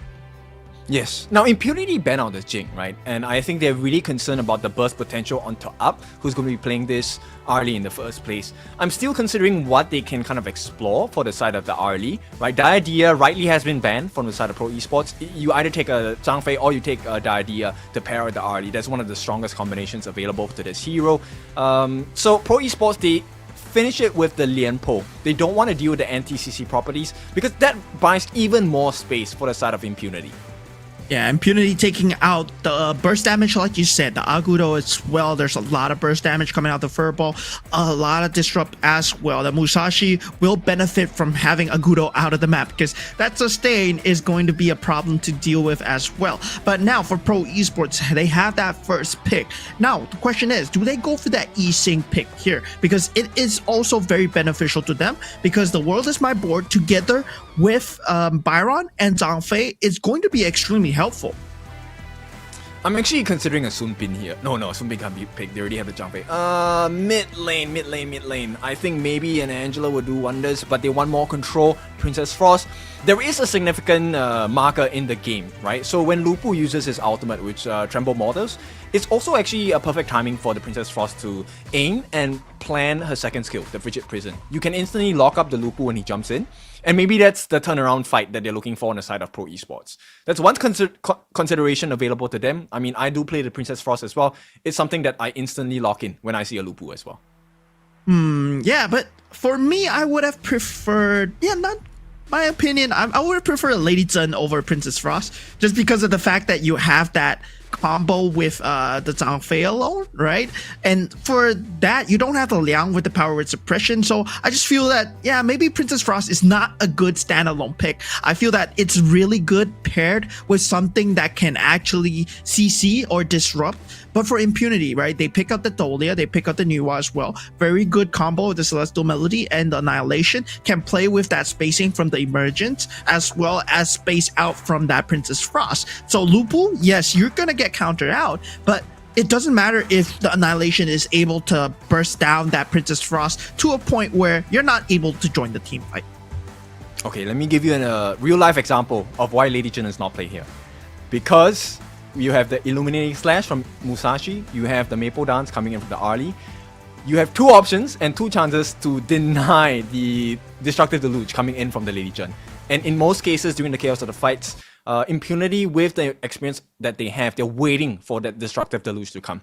So it also is a better pick for the Princess Frost. You can't really, get rid of the Shattered Eyes. Frigid Prison also works in favor during the team fights. But right now, Impunity with the burst damage potential from the side of the Nuwa, and we're looking at a multitude of ultimates being refreshed by that Celestial Melody. So right now, I think Impunity have a very strong draft. And if Pro Esports don't allow that steals to come in, maybe they stand a chance. But the moment Impunity gets control of your jungle, I think game is pretty much over. Yeah, that's a good point. That's a good point that you brought across. But now I just fear for the side of Pro Esports, right? Because now if your Princess Frost is the one that's getting dived, especially from Musashi, especially from the ability to disrupt with the Dolia, it's going to be extremely scary. That Menki pick, though, I feel that it's very clutch in terms of having that disrupt factor. And for the Menki itself, Flying Ace, who's going to be on that Menki, you need to be locked on Jimmy at all times. If you don't have vision on the Musashi, suddenly the map feels a lot more dangerous. Yes, in fact, actually, Pro Esports, their lineup is very CC heavy. If they manage to layer their stunts in and control skills in, I think Impunity will have a difficult time as well, right? But it's a very situational thing. It's very hard to, have the combinations ready at all the times for all the different fights. Impunity will be able to find those gaps. Yeah, Impunity right now, they do feel like they have the stronger poke damage, especially the Lupu versus the Liang. Liang, oh my god, that was so low. He had to use the flash to escape, and that's not a good look. You're not gonna have it until the 3-minute marker. Yes. Now, both teams, they are famous in their own rights, right? Pro Esports coming from the Cambodia region as well, looking to make a name for themselves in HOK. And right now, Impunity, having proved themselves as past champions, this is a new challenge for Pro Esports. If today they can hold their own against Impunity, that would be a great start to what is considered a start of their HOK journey so far. Yeah, Impunity, a team that's true to my heart. A Singaporean team that is actually with that Burmese factors inside, and that's going to be one of the factors that define me. But now the gift code is available below for you guys. But firstly, that team fight going to erupt possibly as the member of Pro Esports. They are actually focusing a lot on Lupu. They have identified the X-Hero is going to be a huge problem, especially if Liang cannot get a word in this lane. I think, yeah, that's true, because I would very much prefer to control X Hero compared to Jimmy. Jimmy is single target mostly with the duo to the death, right? Unless everyone stands together. But X Hero is the one that actually deals the most damage because he deals true damage. Ignores your shield value with his first skill. So for Esports, I think they're making the correct decision here, but they need to start invading because right now Impunity is doing what they know best, which is to take things away from them and having no exchanges. Yeah, Jie, I mean, he stands out as the highest damage dealing farm hero, for sure, but Arlie, I would say that she was really banned out, and that's why Jie's stats has been so insane for the past 1 week, because the fact of the matter is, Arlie has been the strongest mobile character in terms of having that poke damage, having that mobility as well. So now, Impunity, they have that Arlie to match that up against the monster stats of the Jie. In order for him to shine this game, Sakura, I think he needs to play out of his mind, right? The golden token of that ultimate needs to land. They can't afford to let Jimmy or Up use those skills to negate the golden token. That would cost them a lot in the team fight. So Sakura, the odds are stacked against him. So he's gonna need to perform really well today. Yeah, definitely. And for Flying Ace, right now, 4 minutes going to be that key point in the game where it matters. Jimmy's positioning, you need to be able to flush it out. And Pro Esports, they do react just in time. As Impunity, they were going for a collapse for them in that Dragon Tyrant pit. Oh, now Liang in a bit of trouble. Jimmy, he does use the duel to the death. Who does come in. X-Hero will be able to disengage for now. And with that, Impunity managed to save Jimmy. At the same time, they do get the farm on the top lane. But this Tyrant is going to be out and about. Xiaolin, he's using the matrices to hold as much as possible. X-Hero, he does have the flash away, able to deal the damage back. But Pro Esports proved to be a bit too tanky now. But Up is about to come here and shred it as much as possible. Sakura responds back with that similar rotation. Now both teams are neck and neck. Jimmy, he's back to full. He's able to join that Tyrant fight, but Flying Ace, he's already on the job with Sakura in the back. Now, Pro Esports, they get that Tyrant buff. That's a good start. I like the way that Pro Esports are doing. They're not allowing Impunity to really dictate the pace. They're trying to match them blow for blow. And although it isn't working too much in their favor right now, they're behind by 1,000 gold. I think this, for a team that has just stepped into the professional scene of Honor of Kings, this is a great start. Yeah, and for Impunity as well, I mean, definitely they have tried to match the rotations as well, right? You can see that they were trying to play ball with them. You can see that multiple skills were being used. With death, they're trying to find an opening, but Pro Esports, they've countered it very, very well. But now Impunity, it's about resource management. And Jimmy, he's already in your jungle. Flying Ace is going to be the target. Dream World disrupted by duel to the death. Lennox, he's in a lot of danger here. Almost gives up his own life. But now, Xiaolin has been found by the likes of Liang. Has been flashed away because the rest of the team is here. He's extremely low. Annihilation, not up. Celestial Melody, not there to engage. They will be able to recall away. But look at the map space. And X-Hero, he's going for more here. Sakura putting himself extremely low. But Impunity, the key to this is getting that middle lane turret with top creeps crushing that top lane turret as well. See, what did we tell you? This is the strength of the Impunity draft, right? True damage, and they're able to actually surprisingly mobile on their lineup for X-Hero. I think he has been finding himself in great positions. And Xiaolin is a small marker, but look, those matrices are blocking certain win conditions from happening on the side of Pro Esports. Yeah, and the fact of the matter is, Princess Frost, right? Lennox, he's been consistently getting caught by the annihilations, and he doesn't have spacing to actually land the Winter is here. He still doesn't have Flash, right? He's been using Flash for the first part of the game. Now, at 6 minutes in, his Flash is still on cooldown because they've been consistently putting him out of position. And to make things clear, Impunity's draft is a really expensive one because you need gold on Xiaolin, you need gold on X-Hero to be able to make them realize and maximize the potential. And the fact that they have a lead now, it's close to 3,000 at this point. Impunity, I think, very much in control of the game. They're sidestepping all these frigid prisons, and it's starting to look a little bit more difficult for the side of Pro Esports. Yeah, at this point, Pro Esports, they need to turtle up extremely well because Impunity, they're going to start playing cross map. And I just don't see them having that individuality in terms of Liang playing that cross map position. Right now, he's trying to reinforce his team. But if you take a look at Jimmy's position, he threatened that tier 1 turret. And now this Crimson Golem, Impunity are going to take it. It's so smart, right? If you notice what's happening, Impunity, they recognize that Jimmy has an NP, so they're actually funneling all the farm into him. And now Jimmy poses a big threat, not to Flying Ace, but more importantly to Sakura and maybe even Easy or Liang, right? So this then creates a situation where you can't tank, and you have to answer Jimmy, and Jimmy has all the problems to give you. Yeah, there's a lot of backline access coming out from Impunity. Lupu with the ultimate, and of course Jimmy with the duel to the death. And Xiaolin, he can potentially just pierce it with the Annihilation and the Celestial Melodies coming out from Megumi as well. So there is a lot of backline access, and up, he's gonna be one of the most mobile marksmen in the entire game. Yes, so this is a very strong draft coming from Impunity. Right now, execution is matching the skill cap necessary for this draft, and they're taking away. So they've controlled the map. Look, all the T1s are down, so the jungle is accessible on the side of Pro Esports for Impunity, and they're making full use of it. There's nothing on the map for Pro Esports at this point.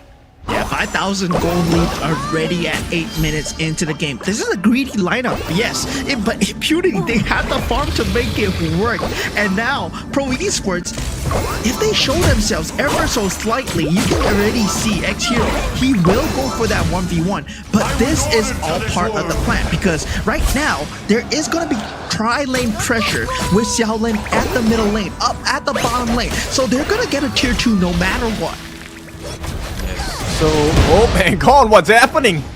Oh my god, Easy, he was chased across the map while the tier 2 was going down. Up is gonna get an objective for free. And this is how Impunity likes to play, right? If they don't need to fight, they won't. They'll just take their turrets. They'll just take their towers. And it's just 1-0 right now. This is a 1-kill game, but Impunity has such a heavy gold lead. Yes, and Xiaolin has just gotten the Tome of Wisdom. That's the most expensive mage item in the game. He's got it at 9.5 minutes. Yeah, this is the point where they're going to start shredding, and X-Hero, he does jump in at that point. Jimmy, he's here to respond. X-Hero eventually goes down for his rashness, but Lennox will be that target of choice, but 2 for nothing, as they want Up to just do the heavy damage, heavy lifting, I guess, go for the turrets. A little lapse of concentration there, overconfident with their abilities. And also, if you notice, Sakura managed to land the golden token at the appropriate time. And here comes the freeze that I'm talking about, right? So you can actually plan your freeze at the moment he lands, and this was perfect timing from Liang. Had to sacrifice his life, but the return was worth it because they got both kills on X-Hero and Jimmy as well. So there is some silver lining for the side of Pro Esports. All they have to do is to allow these mistakes to happen and punish. Now Shadow Overlord being contested by both teams, but Xiaolin gets the steal. X-Hero goes down eventually. Flying Ace will be the next to fall, but to the left, Sakura is found, and Direnjie will be out. Now Easy will follow suit as well. Impunity, they make a name for themselves as they secure the Shadow Tyrant, and they get 3 members of Pro Esports. Dead here. There's no way you go up against Up at this point. This guy is 15, has the Crimson buff as well, didn't even have to pop the Frenzy. And that's what's concerning. He's able to take out Easy without the use of Frenzy. So the lead is so big right now, close to 10,000. This could be game. Yeah, this is gonna be game as the creeps are in the base, and the base will fall to Impunity as they secure the first game of the series. Crystal clear gameplay, a couple of missed shots on the side of Impunity, but nonetheless, a small smear in what otherwise known as a clinical finish for Impunity. Yeah, Impunity right now, they just look extremely clear-cut in making these decisions. But yeah, there was a bit of lapses, but I really like the Lupu coming out, man. I was saying that Lupu needs to come out in WKS, and yeah, we were saying in the first few days we might not see that, but now Impunity brought it out, and yeah, it's really dealing and making its mark versus the Byron. So this is the beauty of watching teams that are at this particular level, right? So Impunity, look, I think the beauty of this is that you are forcing errors coming out from the side of Pro Esports. And look, the dive by X Hero with his ultimate, I think that was all on purpose, right? So Lennox actually burns out his Frigid Prison, but then that also means you don't exactly have another catch for the rest of the members. Up is free to go in, Xiaolin's able to go in as well. Look at Xiaolin, MVP of this game for sure. 2-0-3, this guy with 7.6 thousand gold already has two of the most damaging items in the game. Scepter Reverberation along with the Tomb of Wisdom. This is why they picked up Megumi on that Dolia as well. Double annihilation, instant kills coming in. Yeah, this is what I was worried about coming in from Pro Esports. The fact that Princess Frost is unable, like he bought the Splendor. He bought the Splendor already, but still there was a lot of annihilation damage. The fact that he was consistently getting dives, I just felt that, yeah, Flying Ace, he had to be the lockdown measures, but there was too much threat. We saw the funneling coming in, right? Jimmy, at that highest point in that level advantage, he was funneled all the farm that he needed to be a threat to the back lines. And if you don't see Jimmy on the map, suddenly you just feel extremely scared because as easy as Sakura, you're gonna get one-shotted down by this Musashi. Yes, and both of them actually played their role so well, right? I'm talking about XU and Jimmy because with the chaos they have created just by this simple duo and with Xiaolin as well, look, Up has all the freedom in the world and nobody was really able to land hands on the Up. And this guy, with the amount of freedom he achieved in this game, everyone was at risk, even Easy. And that's how strong of a start Impunity gave themselves. Yeah, Impunity, of course, very strong in terms of objective gaming. They will play the map accordingly in such a way that you have to force the rotations out. We saw what happened where Zhang Fei, Easy, he was there on the bottom lane to match those rotations, but he was alone. They had the man members for Up, and Up and Megumi were able to nearly burst him down, but with that little skirmish, they took the tier 3 on the bottom lane side at only 1 kill in the game. Yes, it's clinical finish. That's the only thing I can say. Impunity, we know they are a very strong team, but this particular draft also shows you how flexible they are with their depth of the hero pool, and also it keeps things really scary for teams that are going up against them because you don't know what to expect. And here we go, MVP Xiaolin, this guy was just landing blows after blows, blocking movements with his matrices from the combinations available, but the damage, this was one of the reasons why he's the MVP. 36% of the hero damage offered by the team came from this member of Impunity.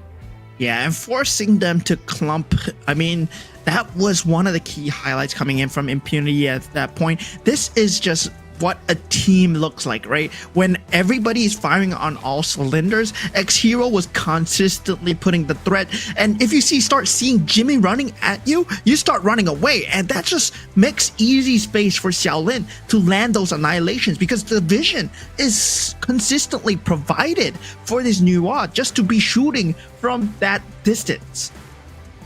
And this is what you need to have when you play a Nuwa on your team, right? You need people who are able to give and take away attention from you so that you are able to do your job. And that's exactly what the rest of the team offered. So both Jimmy and X-Hero, we have to give them credit where credit is due. The two of them played a fantastic game, allowing Xiaolin to just get damage in along with Up as well. And this is what we mean by team synergy. This is what we mean by teamwork. Making sure that everyone is able to do their roles properly. Yeah, I mean, this is the backline dive that we saw. Yes, there was a lot of turret damage. The rest of the team members were unable to go in. Liang was doing a good job of the disrupt, right? Making sure that Up is unable to join the team fight. Megumi is unable to join the team fight, but they took out Lennox. And that's going to be important because he does not have the flash now once again. And that flash has been a key marker for Impunity to just keep on making sure that Lennox, he does not feel safe. He does not have the spacing to counter out X-Hero. Yes, and with the refresh from Megumi, that's the difference maker in the fights, right? So Annihilation, too much damage, and with the level lead and itemization difference, it was very hard for Pro Esports to come back because they don't have the life to sustain against the damage that Impunity was offering. So I think that's a very clean execution coming out from Impunity, and they haven't played the biggest cards. Once again, this is the strength of having very strong teams, right? Like they have so many heroes to play around with, and they're able to execute combinations that I think sometimes as a new team coming into Honor of Kings, you might not have experienced before, and it's putting you in a very awkward position because you can't react to it, but you have to.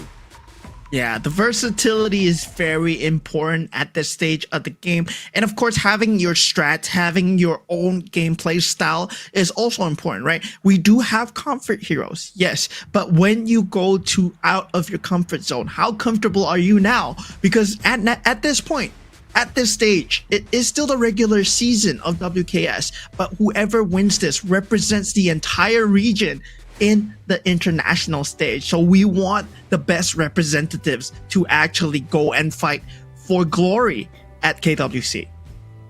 Okay, so if we take a look at the draft, right, I think Pro Esports, they haven't expended too many big picks. They have taken a Zhang Fei away, taken a Byron away. These are, huge picks in the meta. Okay, likewise on the side of Impunity, the Arnie is gone now, Dolia is gone now, and Nua as well. 3 big picks from the hero pool abandoned because they have been taken in the first game of the series. So there's still plenty of options, and I think Pro Esports, maybe they want to try something funky, maybe they want to try a different win condition, because I think they didn't have enough damage coming in because they put too much emphasis on the Direnzier as the late game win condition. But with the early game aggression coming out from Impunity and the strength of the hero kit that they have equipped with themselves in game number 1, just too much pressure for Pro Esports to handle. Yeah, Pro Esports, I mean, at this point, it's about absorbing as much info from Impunity as much as possible. And definitely, I mean, I hope they downloaded enough information, because for that first game, it was extremely tough on them, especially in the terms of map rotations, in terms of objectives as well, right? Consistently, yes, Impunity weren't getting the kills in because it didn't matter, because they're a team that they can just don't fight. You'll just take your turrets one by one and you don't even know why you're losing. But the important thing about Pro Esports is finding out why they're losing. Why are the resources being lost? Is the defense not coming through in time? Counter rotations not coming through in time? What could we have done? Maybe if they're invading the left side of a jungle, we can invade the right side of a jungle. That's what we see normally out of the resource management from the higher level teams. Yes, I think it's important to make quick decisions, but also make the correct decisions at this point, right? So making a trade is great, making sure you get the last hits. These are all fundamentals that teams need to have as we explore the wildcard region, right? And you have to do it here because you will be expecting the best out of best in the Kings World Cup, in the Esports World Cup happening in July. And right now, I think it's also to limit test your players, right? Put them under a lot of stress. I mean, this is already a very stressful situation going up against a team that has consistently proven themselves at the highest level for the wildcard region for years, I think, at this point coming in. So Pro Esports now, their backs are against the wall. It's not the end of the wall. It is a best of 3. There is a chance to come back. Yeah, I mean, there's always a chance, right?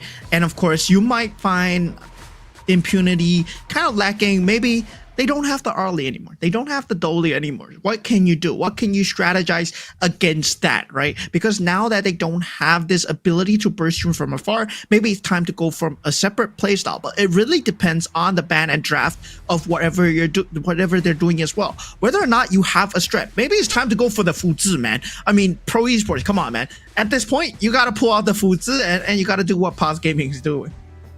Yes, I agree. Try whatever is available, right? But also understand the composition on the opponent's side. If they have longer reaching arms, maybe you want to try and make a trade with a dive composition, right? Making sure that you can cut the distance and then play to your strengths. I think this is one marker that teams are starting to realize at this point, right? It's really not just about the opponent's draft.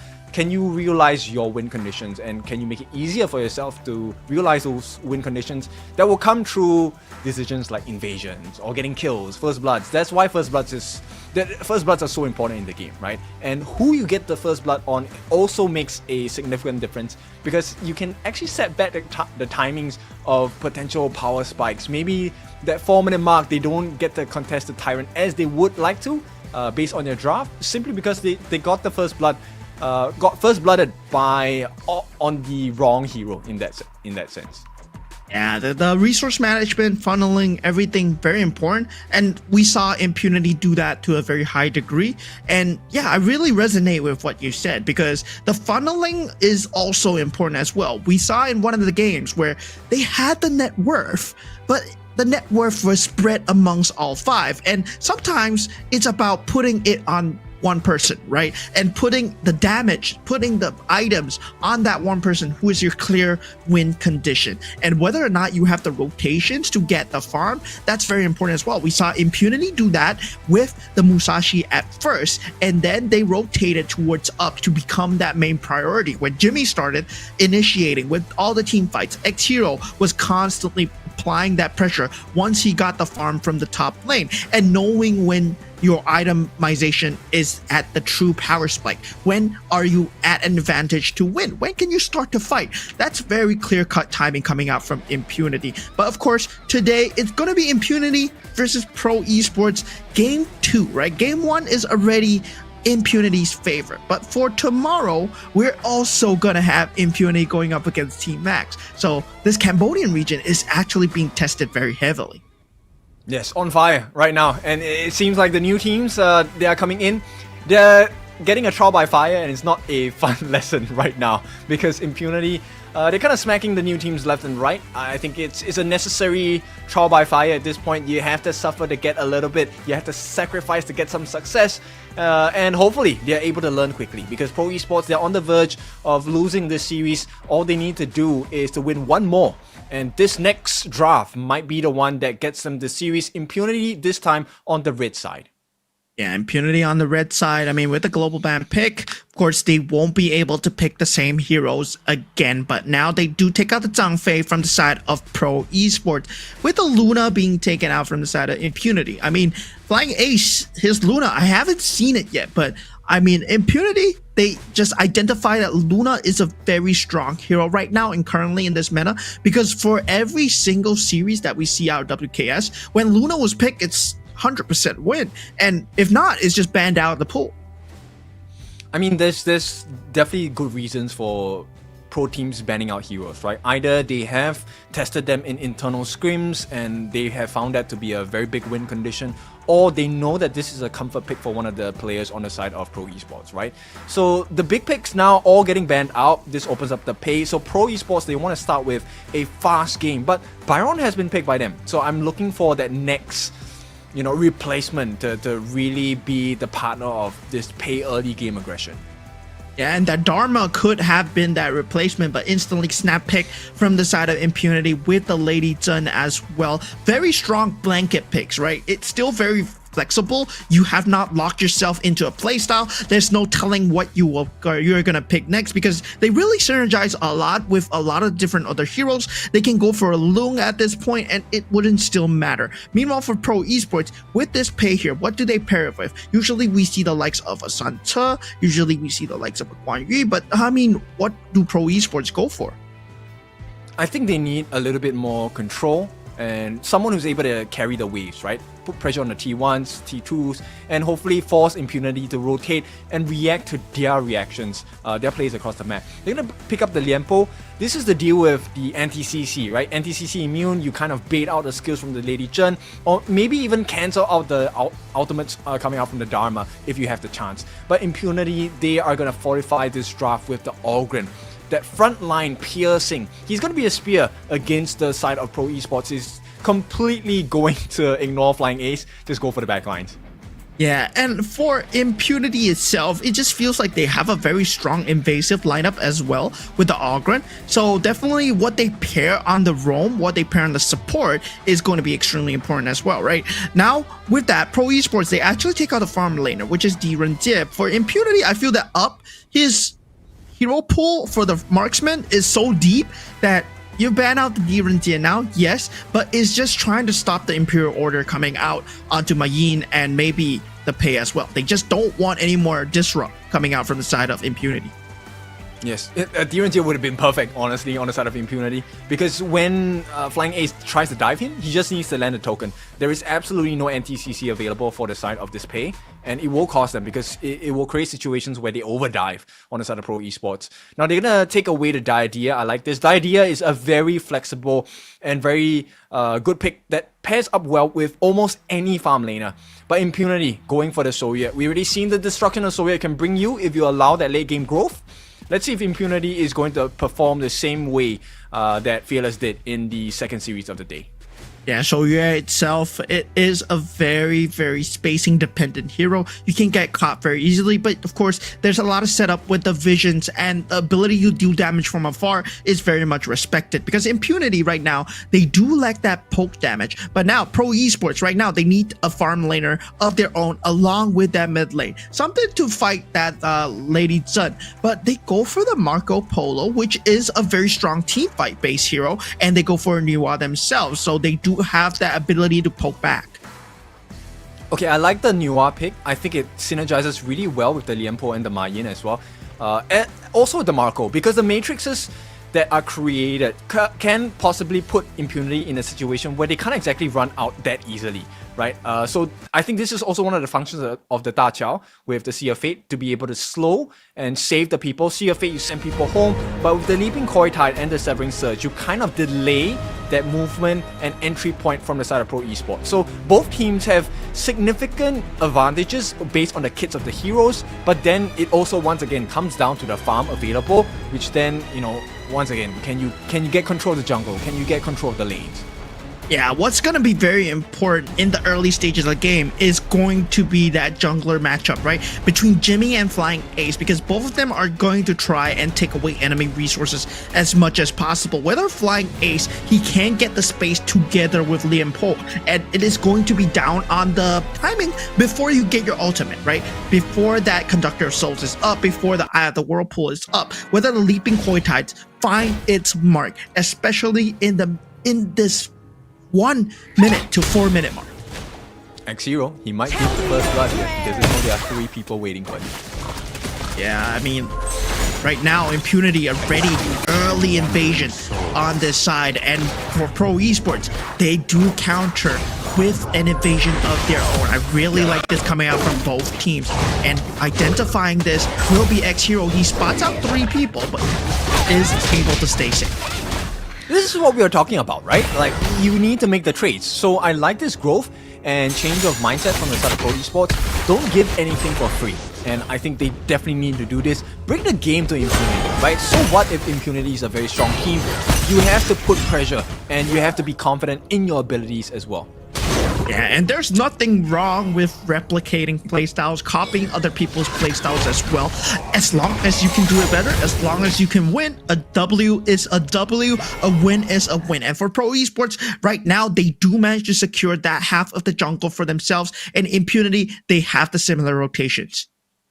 They're keeping it extremely equal and balanced at this point. Slightly to Impunity, nonetheless.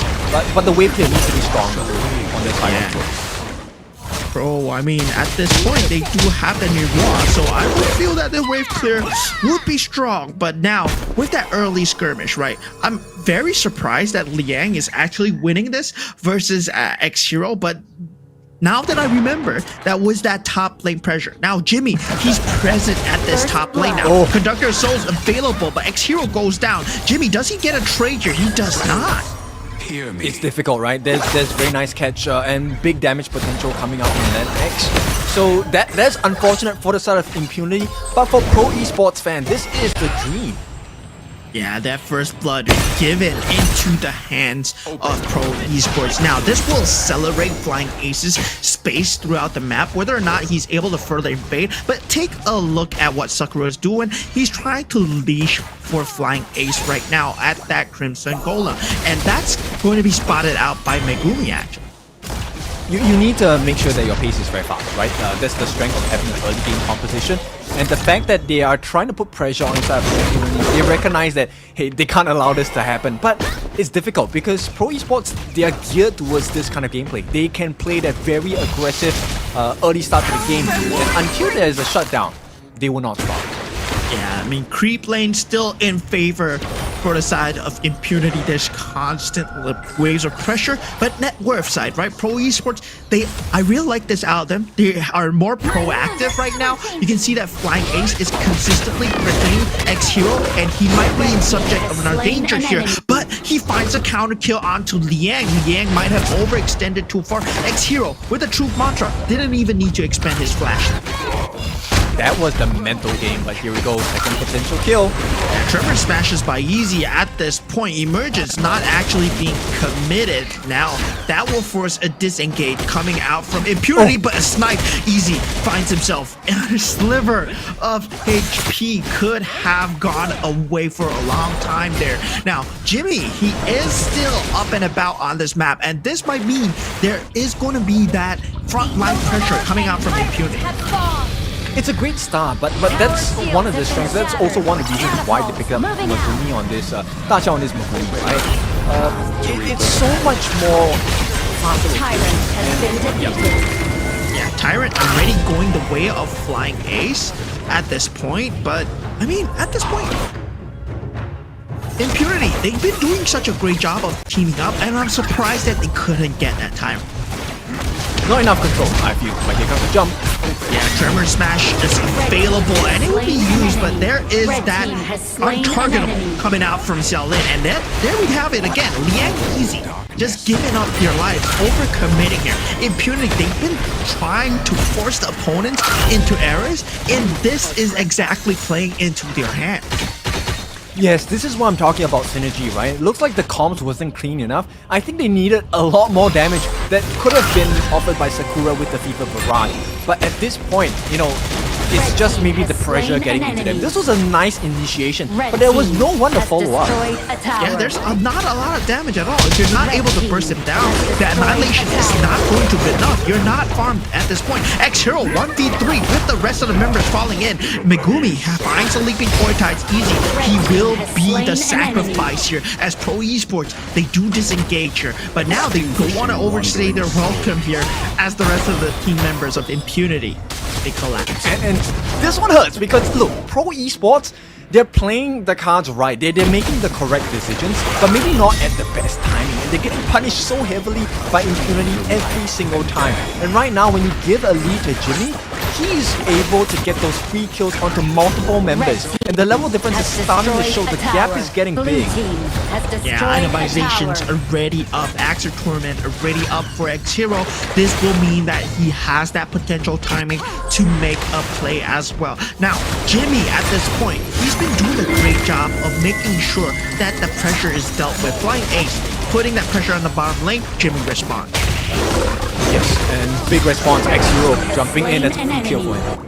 Yeah, that's free kill together with the Ocean of Fate. We'll have to see a Fate available, and it's just instantly gonna be taken out from them. Impunity, right now, they're playing an extremely clean game of just cutting out enemy resources. This is a choke-heavy style from Impunity that just denies you of any team fight.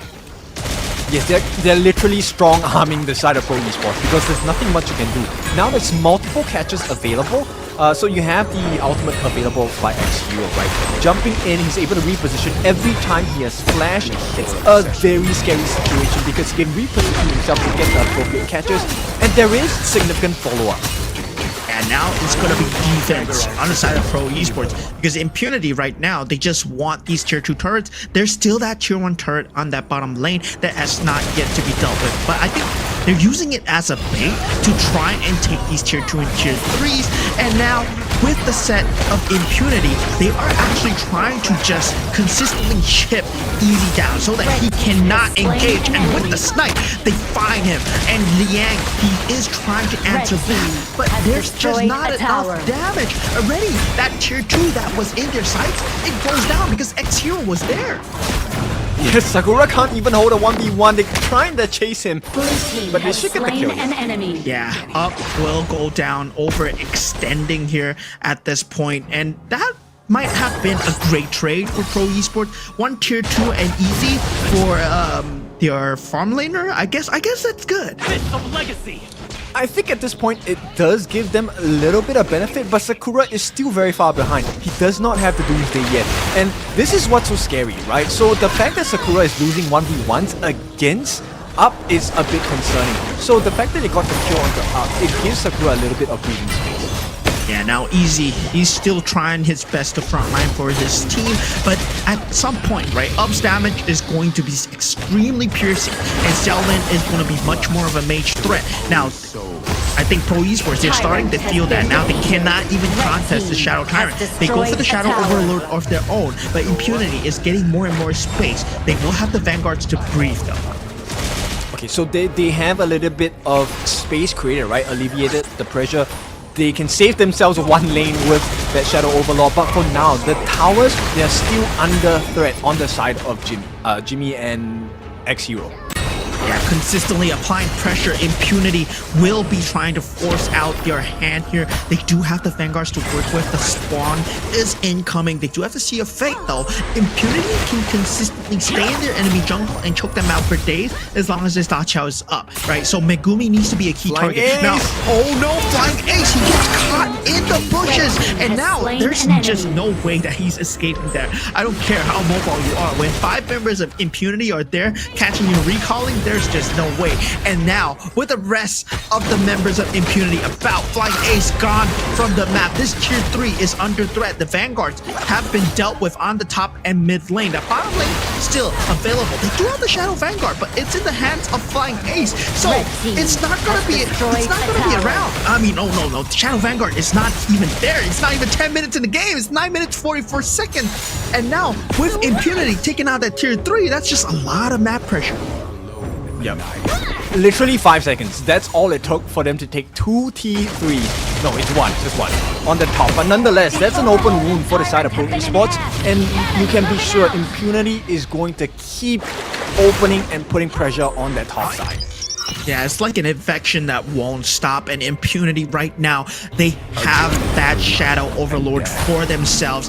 And we see the counter rotation coming out for Pro Esports. They identify this with Annihilation, but Impunity, they put members over there. Ocean is already there. And now we have the Tyrant falling extremely low. And we see Flying Ace getting knocked into the wall by X-Hero. The snipes coming through. And of course, for Impunity, they do get the counter kill and they get the Shadow Overlord. Impunity doesn't care at this point. We can take the 4v5s. You can have the Tyrant buff. But end of the day, you are still lacking in the damage department, right? Impunity now, I think Up is reaching that maximum potential. Already has a Daybreaker, just got it. Level 13 against everyone else who is under level. Maybe just Flying Ace. But Flying Ace at level 13, the rest of the members of Impunity can deal with him. Yeah, you need an advantage to actually jump up at this point. And with the Shadow Vanguard and the Vanguards already crashing in, they will get the tier 3 for themselves. Vanguard has been used on that middle lane. They want to apply more pressure, denying away that creep waves as well. Now, it's a slow chip battle, right? Now, they do come in. Tremor Smashes is there, easy, extremely low. Liang is in the back line. Xiaolin does eventually go down, but Liang will fall eventually. And now, Easy will be going down. Flying Ace extremely low, and Lennox will survive for now. And it's not done yet. The Shadow Overlord has reached the base. Yeah, already tier 3 will be going down, and now with the rest of the members actually collapsing on them, just like a vice, they cut their heads off. Impunity will be taking the series 2-0 in a clean fashion. It was a strong start. Let's be clear about that. For Pro Esports fans, it was a strong start. They actually managed to put a little bit of stress onto the lineup of Impunity. But Impunity being the team with more experience and a little bit more calmness in their nerves, they managed to edge this one out, but then it became a landslide of a victory the moment they got that T3 on the top. Did you see their team camera? They weren't even phased. There was like another day in the office for the Impunity boys. They're like, yeah, well, we gotta win more so that we can beat Fearless Esports. And yeah, they're still mulling over that loss, and you can tell from the way that they're playing, they're gonna get better and better. But meanwhile, for Pro Esports, speaking of a team that gets better and better, they actually held their own against Impunity. I really like the rotations coming out. I like the ideas, but the mid-game decision-making, right? We saw from Easy, he was trying to force these fights, holding on to that mid-lane turret when the forces weren't present, when the Fever Barrage wasn't there. Sakura was all the way on the bottom lane. I mean, the responses were much better, right? Pro Esports, they're kind of learning to make the trades, and I like that growth and progression. But like you said, I think the mid game was kind of like that turning point, right? Because then you started to see the power spikes of Jimmy, and X-Hero started to land his ultimates more consistently, and that was really one issue that Pro Esports never really solved. Yeah, I mean, for Impunity itself, Up and Xiaolin able to consistently deal damage, but the MVP, I really feel like it is Megumi, right? He was consistently able to land the ultimates, to land the leaping koi tides to disrupt that backline, making sure Liang, Flying Ace, they're two jumping heroes, and he's the only disrupt, right? Provided Xiaolin, yes, he is the disrupt as well, but X-Hero was mostly initiating and Jimmy was frontlining. Megumi with those leaping koi tides actually just stopped a lot of the pressure coming out from Pro Esports. Yes, in fact, Megumi was also forcing out the purifiers coming out from Sakura, which meant that he couldn't really aggress the way he wanted to with the Fevered Barrage, right? It was always a risk that he had to take. And not just Megumi, there were so many other people on the side of Impunity that had potential answers to a random or a last gasp desperate Fevered Barrage coming in from the side of Pro Esports. So it was just a lot of difficult situations which there were no solutions for. Yeah, draft-wise, I feel Pro Esports, yeah, they did a very good job of drafting, especially versus the Shoryue, right? Having those front lines very important, but when the farm is too far gone, you start to see Easy just start instantly get chipped down by that range of that Shoryue, and that's why Shoryue is such a scary late game monster. So Impunity right now, they just use their power spikes extremely well. They're a very clear-cut team, currently only bested by Fearless Esports. Now I'm looking forward to the Impunity versus Paws gaming match. Oh, super interested about that one too.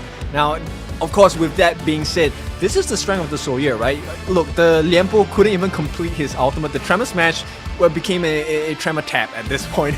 Impunity just made life so difficult for the side of Pro Esports. But that's what we expect out of Impunity as they take this game and the series 2-0 in a clean sweep. So we'll run through the details in the highlights later on. But MVP, who do you have? Is it really going to be Megumi? I mean, I really feel that Megumi did an extremely good job of just handling the pressure and making sure that his team was just safe. Pressure was not there. At Pro Esports, they're a team that wants to apply pressure. They have a pay, and with pay, you gotta apply consistent map pressure, especially since you're pairing up with Mayin, because they're the two most mobile heroes on the map, but you just out-mobile the mobile heroes. In fact, if it's not him, okay, so Megumi will be your MVP. 2-0 and 11. This guy didn't drop once in the entire game. 14% of the damage dealt was given by this guy, but it doesn't matter. It was the disruptions that really made the game change in favor of Impunity in the team fights. Of course, with that being said, I would like to give a shout out to X-Hero as well. I think his Dharma was fantastic. The combinations by these two members on the side of Impunity really snagged the win. Yeah, and they are very synergistic as well when it comes to the hero picks, as well as the gameplay, right? You can see that instantly, that snap coming out when that ocean is placed on that Eye of the Whirlpool, right? When the Eye of the Whirlpool is placed, everybody just goes to red alert, right? They just go into the zone, and the rest of the members really know how to use their individual skills extremely well. Truth Mantra, yes, but the stacking is what matters. Truth Mantra to the wall, but what does Xiaolin do? He makes sure that the rest of the member, they cannot help that Truth Mantra. He lays down the zone at the back. That Disruptive Deluge actually just shredded that back line to make sure that, Flying Ace, you can't be saved, bro. You can't be saved. Yes, beautiful execution. And the start of the game, right? This turnaround by X-Hero was so spectacular, and it's so difficult. A lot of people will say, why didn't Flying Ace jump in? Well, if he dove in, he would have been caught as well by the Truth Mantra. And this is where, that synergy coming in from the side of Pro Esports was not realized. There was not enough damage, and that one bad decision kind of led to the snowball of X-Hero. And when Jimmy hits those markers, it will be so painful for the side of Pro Esports. Yeah, Jimmy just uncontested, right? At this point, I feel that Jimmy's HP bar never dropped below half because there was not enough damage. Yes, up might have went down, but yeah, Jimmy's always at a safe HP line and making sure that, yeah, Flying Ace got caught out right here, that's just huge. And look at the Truth Mantra. Just look at it. Beautiful, right? Stopping that take attempt from the side of Pro Esports. Of course, end of the day, Sakura did secure it for the team, but then with the life bars, like you said, Jimmy was just unkillable at this point, allowing so many openings for the side of the snipes coming out from up, the Truth Mantras at the last gasp before they actually took the crystal as well. So many winning conditions created by the draft of Impunity. So these will be your league standings for the day after all the series have been played. Fearless still stands atop everyone, 8 points with 4 wins. Second is going to be Paws, and Impunity finally climb on top. They will be in the top 3 placements.